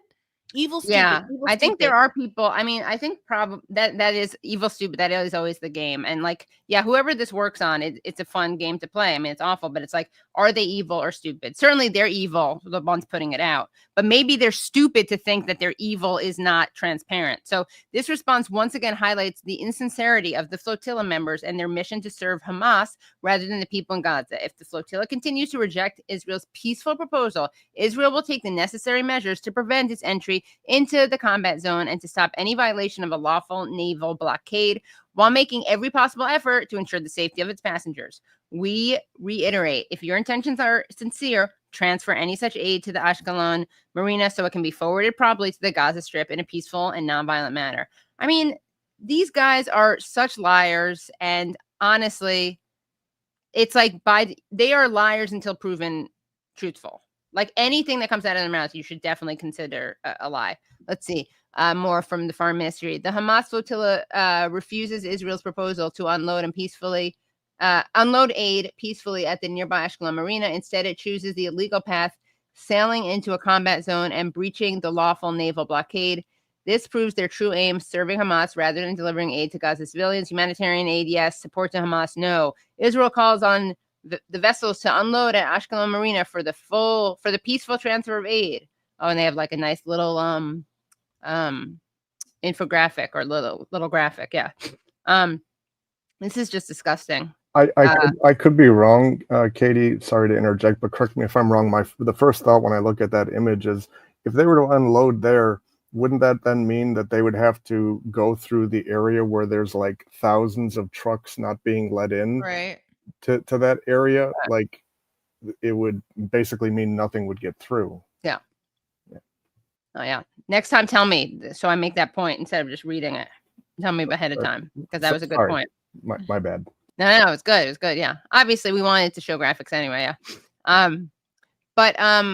It is unbelievably. It's so disgusting and it's so dishonest. We did, by the way, Brad, do you still have it from last week? There is amazing footage that an actual. So Greg Stoker is from the veterans boat, and someone else on there, Philip Totenbaum, who I wanted to have on the show. He sent that last week. We played the video of the dolphins swimming near the flotilla. It was really amazing. And it actually, let's just show play it. the dolphin thing? Yeah, just to give people a little bit of hope, and like, because things are so, just especially because, I mean, between Israel and Kamala Harris, it's really abysmal what we're looking at. But dolphins are pure and adorable, and they save people's lives, unlike the evil sharks. Although Noor Erekat, I learned last week, is a bit of a shark apologist. So okay, here we go. Isn't this so nice? This was last week. This is them swimming alongside the flotilla. It is so beautiful. It's so awful just to think of like how beautiful the Mediterranean is, and it's a place that people are not allowed to access.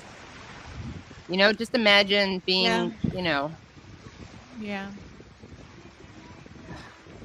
There's, can you imagine just, I mean, living in Gaza, not being able to go in to the ocean, because basically like seeing a bunch of people bringing like baby formula escorted by dolphins and being like, we need to blow that up. Yeah, right. Yeah, that's their violence is baby formula. Yeah, exactly. Yeah, I mean, something that Sim talked about in their book was like, you couldn't make, it's like what Israel is doing is like saying to every like every stereotype about Jews being evil, Israel's like, and now hold my beer.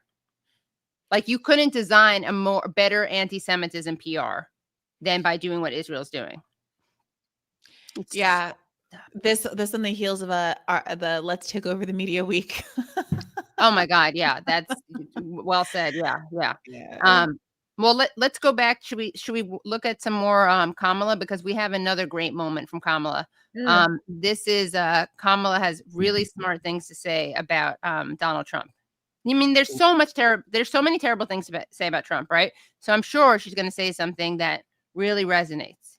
Well, and I just wanted to add, just before we got too far away from it, something I think Briahna had said a few minutes ago about Kamala was talking about like norms or things like that. It reminded me a few days ago on CNBC, they were asking former Vice President Mike Pence about Charlie Kirk shooting and whatnot.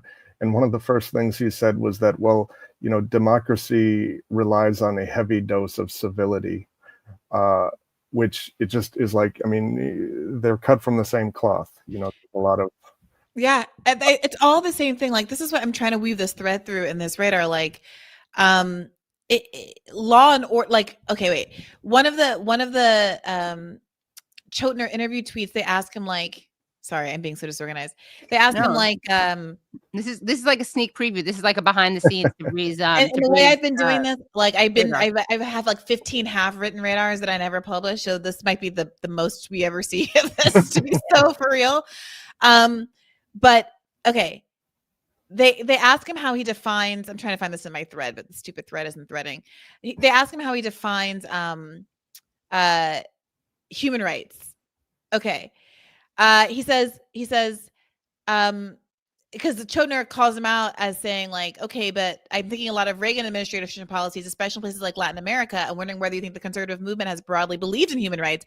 I think one critique of liberalism from people on the left is that liberalism is complacent about imperialism specifically.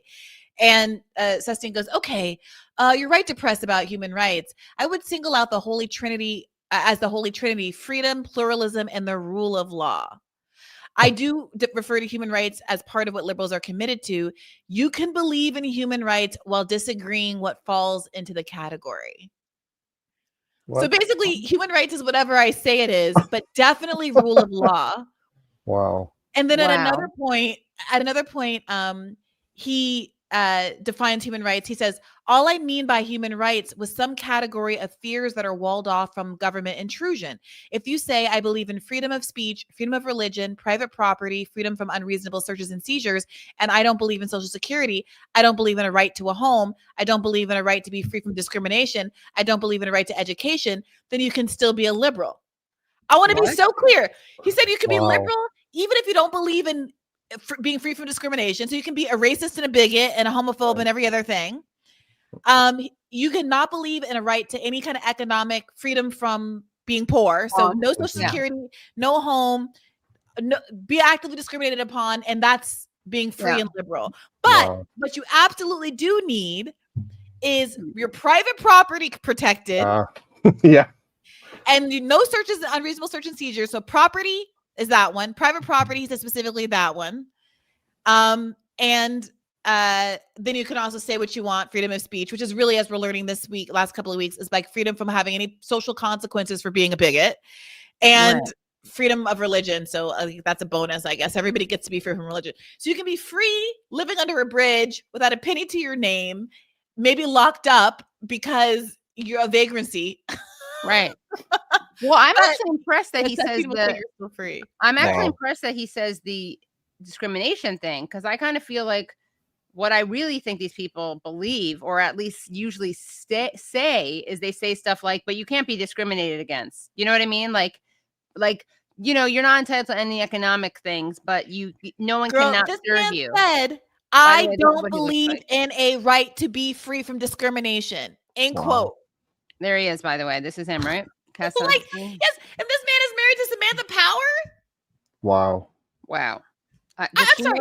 I don't believe in a right to be free from discrimination. I don't believe in a right to be free from discrimination. I'm losing my mind. I mean, at least they're saying it. You know, I know some people might disagree, but I kind of prefer my wolves in wolves clothing. I mean, but this is the problem, because it's not just about Sunstein, right? It's about the fact that, like, this is the liberalism that's through everything. Like when Ezra Klein is able to write that piece, not just saying it's bad to murder people, but saying like we should admire Charlie Kirk for how he lived his life and that he did politics in quote exactly the right way. Right. He's able to yada yada yada all of his substantive politics, because just like Sunstein, he does discrimination, meh. The core of what it means to be a liberal, the core of what it means to be my kind of guy, is to love Hayek or whatever the hell philosopher, ignore all of his bigotry, and just to be like, these high-minded ideals, it doesn't matter if they're actually practiced, it doesn't matter if they're actually implemented. This is like the stuff that I debated Charlie Kirk about too. He's like, well, what about the founding fathers, and didn't they do these good things, and so freed his slaves? I'm like, the idea that you wrote down on a piece of paper a bunch of high-minded ideals that you did not live your life by, I should credit you for that? I have those same ideals and I don't have any slaves. How about you credit me? Right. But it's so the willingness to look past all of that stuff enables fascism, point blank, period, and is a reflective of the fact that their substantive priorities are politeness, decorum, and norms for people that look like them. 100%. And it reminds me too, just slightly, I think kind of related in a way, the recently with the Jimmy Kimmel thing and about how Disney, the FCC then pressured Disney, parent company of ABC, to pull him. And my understanding is they recently were saying, okay, we're going to bring him back. And publicly they're saying, well, we did this initially out of respect for being sensitive to the volatile time we're in, and so we could have discussions and things like that. That's what like the public reasoning was. And in my head, I'm just like, are you sure it's not because you just lost like a couple $1 billion in the fallout after that you're actually responding to, and not, your dedication to, what's good for everyone and the sensitivities of all and this and that, like they're, but they like to front like that, Yeah. Well, Yeah. also, by the way, I thought, Bree, you'll be interested in this. He is one of the most cited legal scholars as of 2014. In 2014, studies of legal publications found Sunstein to be the most frequently cited American legal scholar by a wide margin. Yeah, and by the way, we're not even getting into the legal. Like at one point, Chotiner, I don't know if I'm pronouncing it wrong. Sorry, Chotiner pronounced asks him about the Supreme Court. Like Sunstein brings up for some reason, I forget why, the Supreme Court is like a check on Trump's power and liberalism, and says like these are good people who are going to do the right thing. Like the idea that you would still think that at this point is like so stupid. And Chotiner's like, wait, really? Chotiner says, but you believe that all 9 of the justices are committed to liberalism of the sort that you outlined in your book and are trying to uphold it? And Sunstein's like, oh yeah. I'm not going to name any names, but there is a conservative judge who did read the first couple chapters of the book and did say, I agree with all of this. Literally, one of the justices read my book, so they're a good person. No, a small part of the book. Yeah. Chapters. And then, God bless Chotiner, he says, wow, I would just say that I find it very hard to believe, especially with Samuel Alito and Clarence Thomas, who seem to me to be the kind of out and out partisan Trump supporters. Sunstein, this is completely fair to question. Alito is an extremely careful lawyer and a very precise judge. I want to say this. If you are conservative, but you're like a respectable conservative, Alito is the one that you like. Like, yeah, Alito is the one that you launder your like conservatism through. He's like the academic or Thomas, not as like crass. Although he had like his moment a couple years ago. There was a really great New Yorker takedown of like interview of him. But like he's the one, because like Thomas, he's been around too long. He said enough. Alito's the one. So he says, is an extremely careful lawyer and a very precise judge. Again, because he's somehow precise, this absolves him of his moral failures. Okay. He's clearly taken with a certain view of our culture that is shared by many of Trump's supporters, but it is possible to find an opinion in which he says, I'm going to go this way because the president is the law, or anything that verges on this. I think that's very hard to find. So he's questioning the idea that Alito is like a partisan simp, and it's very hard to find opinions that suggest that he would ignore the law to fulfill the president's obligations, which is so untrue. Yeah. That's so untrue. He says, is there anything in his opinions that shows disrespect for freedom of speech or freedom of religion? I think that's impossible to find. He says Thomas is an originalist. He's the most committed originalist on the court who believes the Constitution should be understood in accordance with its original meaning. I don't like that view very much, but you can hold that view and be liberal in the sense of believing in the rule of law, believing in freedom of speech. He does want to overrule New York Times v. Sullivan, but he's not the only one who thinks that, and that doesn't make him illiberal. That decision from 1964 raised the standard for defamation lawsuits in a way that is seen as critical to press freedom. So he does want to get rid of a key First Amendment case, right? But hey, that's not incompatible with believing in freedom of speech.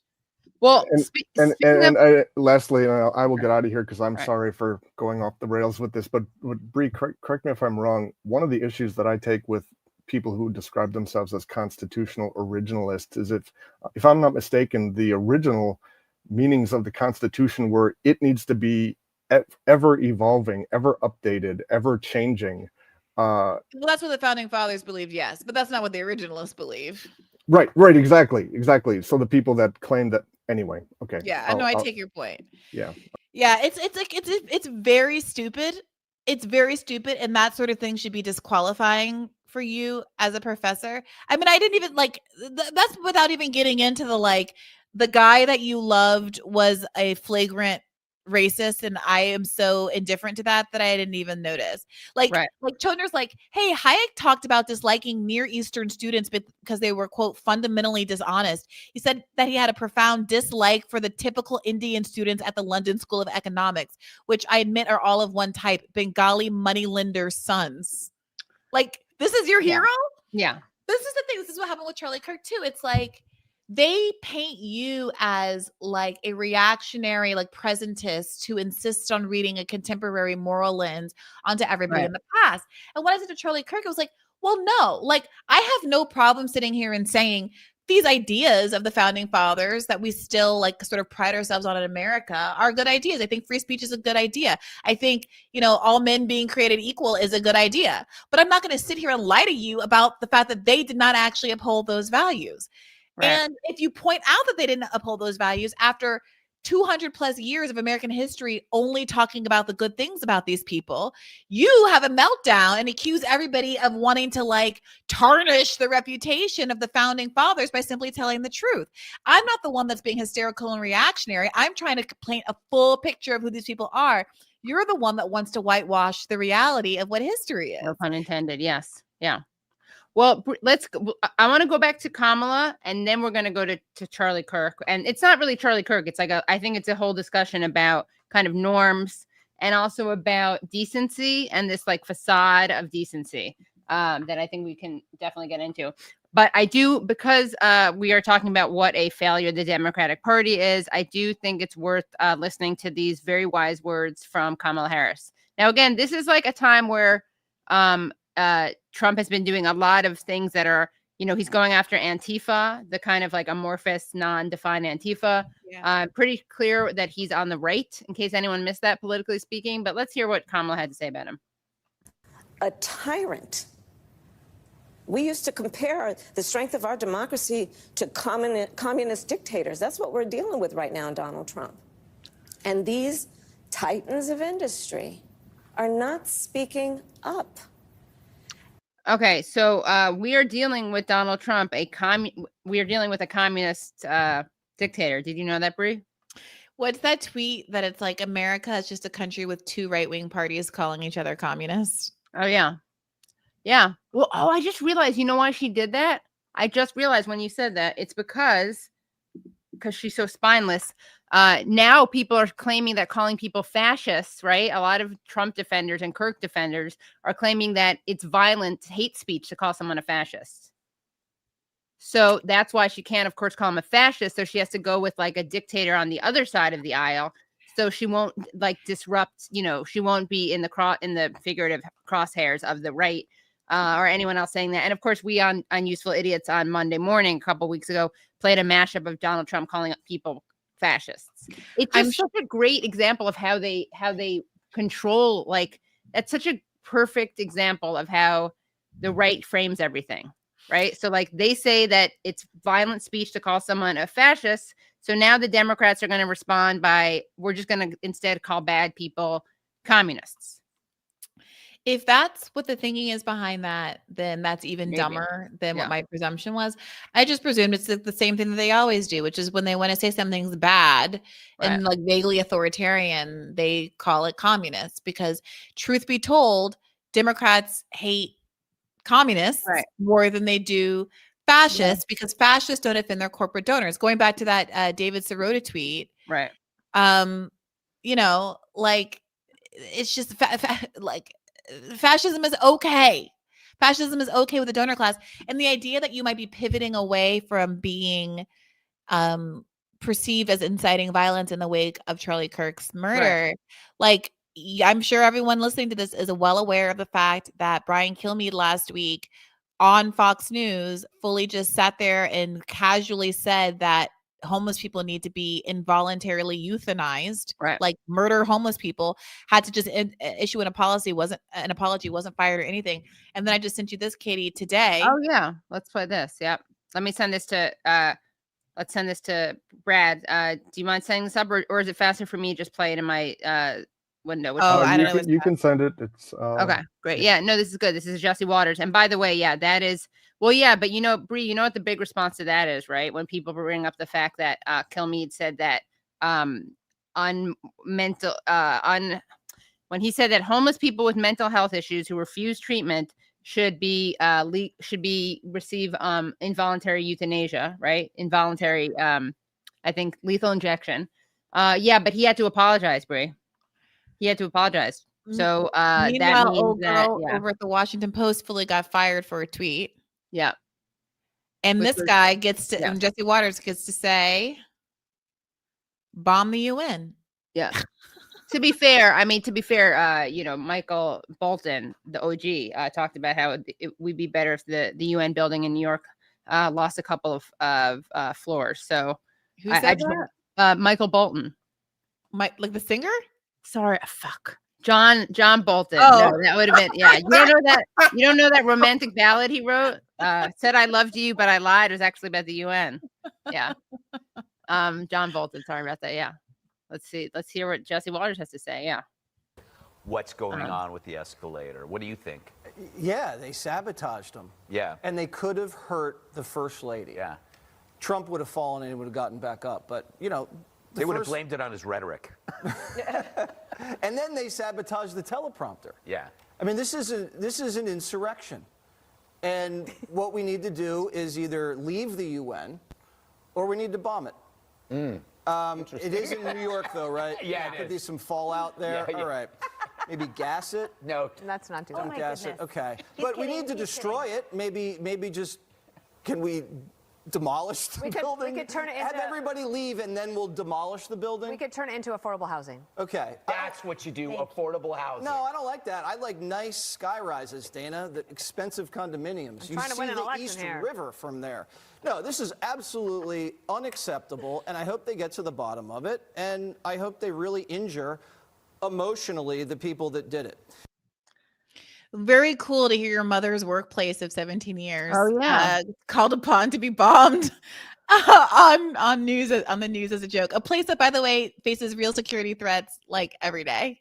Yeah, and by the way, I should also explain add that when John Bolton, of course, was the ambassador to the UN, so it makes it that much richer that he said that about the United Nations. It's also a fun fact where I had my high school graduation. Oh wow, wow, yeah.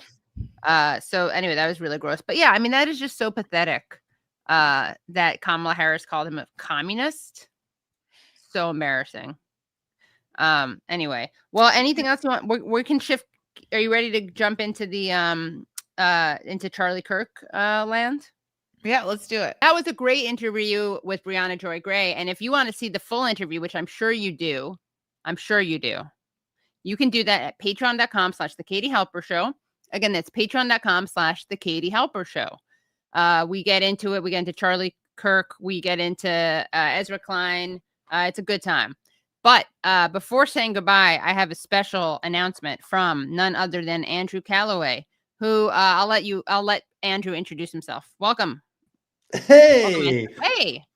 How are you doing? I'm not Brad, but I'm contrary to next popular belief. Yeah. I'm like diagonally. I help Brad sometimes. Yeah. No, you're your own person. I'm my own person, but I'm also behind the scenes. Yeah. And anyway, I have a video podcast that I've been working on. It's like a horror fiction show, and it's up for an award, and people have to vote. So, if you want to vote, rock the vote. It would be helpful. Yeah. So let's see. Where's that link? Tell us about what it's about. Tell us what this thing it's up for. Brad, you want to do the little pretty thing? Yeah, it's an anthology audio fiction series. And basically, I've created kind of YouTube visualizers for this audio fiction piece. Ooh. Yeah, and so it's kind of like, a lot of, there we go. It's you feeling this too with the car. Click on the vote. Where is there. that? You feeling this It's too? the center top. Although I think it changes Oh, the two, the number two. I thought you were saying like as well. Okay, you feeling this too? You Okay, feeling this too? No, you feeling this Okay. number 2. It's the Right. second season. It's about And bowel yeah, this- movements. Just kidding. The award is most innovative video podcast because it's a little experimental. It's a little bit different. Yeah, you can just sign in with Google. Will it show my stuff though? Will it show your stuff? I don't want to. Yeah, I don't Yeah, want no, to. then you have to sign up for an account. Yeah, you'll believe. But yes, I will do it. Okay, it's easy. Email, account, whatever. It's pretty easy. Very easy. Yeah. Great. You Oh, know, they'll probably iHeartRadio. That's email you a fancy. code. That's fancy. iHeartRadio. Yeah, we did it for iHeart. Wow. All right. Pretty fun. Yeah, it looks great. So yeah, rock the vote, everyone. Thanks, Katie. Sure. Oh, and we still have to do a belated. We'll have to find a reason to talk about who is it? Godard and Palestine. Was it Godard? Yeah, it was Godard. Okay. Godard made a documentary in Palestine in the early 70s. Yeah. So we'll link it. When's his birthday or death day? We'll find that and do it then. That was a couple weeks ago. Okay. Well, when was the release of it? It wasn't his birthday and death day a couple of weeks ago. Was he born in the same day? Actually, I don't know. That's a good question. Oh no, he was born December 3rd. There you go. Yeah, no, he died in September, and the doc was filmed in September. It was Black September was an event. Oh, right. Okay, yeah. So okay, that was the death. All right, so we'll do the birth. We'll do the birth. Yeah, great. Jesus wasn't the only person born in December. Godard is probably your Jesus, right? One of your Jesus. Jean-Luc Godard as well. Oh yeah, wow. Did you just there you think of go. that? Vincent Elliott knows. Oh, cool. Well done. All right. Well, thank you all so much. Thank you, Andrew. Thank you, Brad. Brad, you're muted. You're muted. Am I? No, you're not. Not anymore. I just hadn't opened my mouth yet. I just wanted to let people know in the chat asking for the link to vote. We will put that in the show description as soon as we're done. Yeah. There you go. All righty. And come back next week. We have a very exciting show. I'm just gonna say, well, it's a very exciting show. It's with a very cool, famous legend, genius, a musical genius. All right. And that's all I'm going to say. And you guys can spend this week guessing who it is. Okay. Bye, everyone. Thank you, Brad. Thank you, Andrew. Thank you, Nate. And thank you, Phantomus Fanta. And, of course, Bree and Sim. And see you guys all next week. Bye. Okay, I'm down.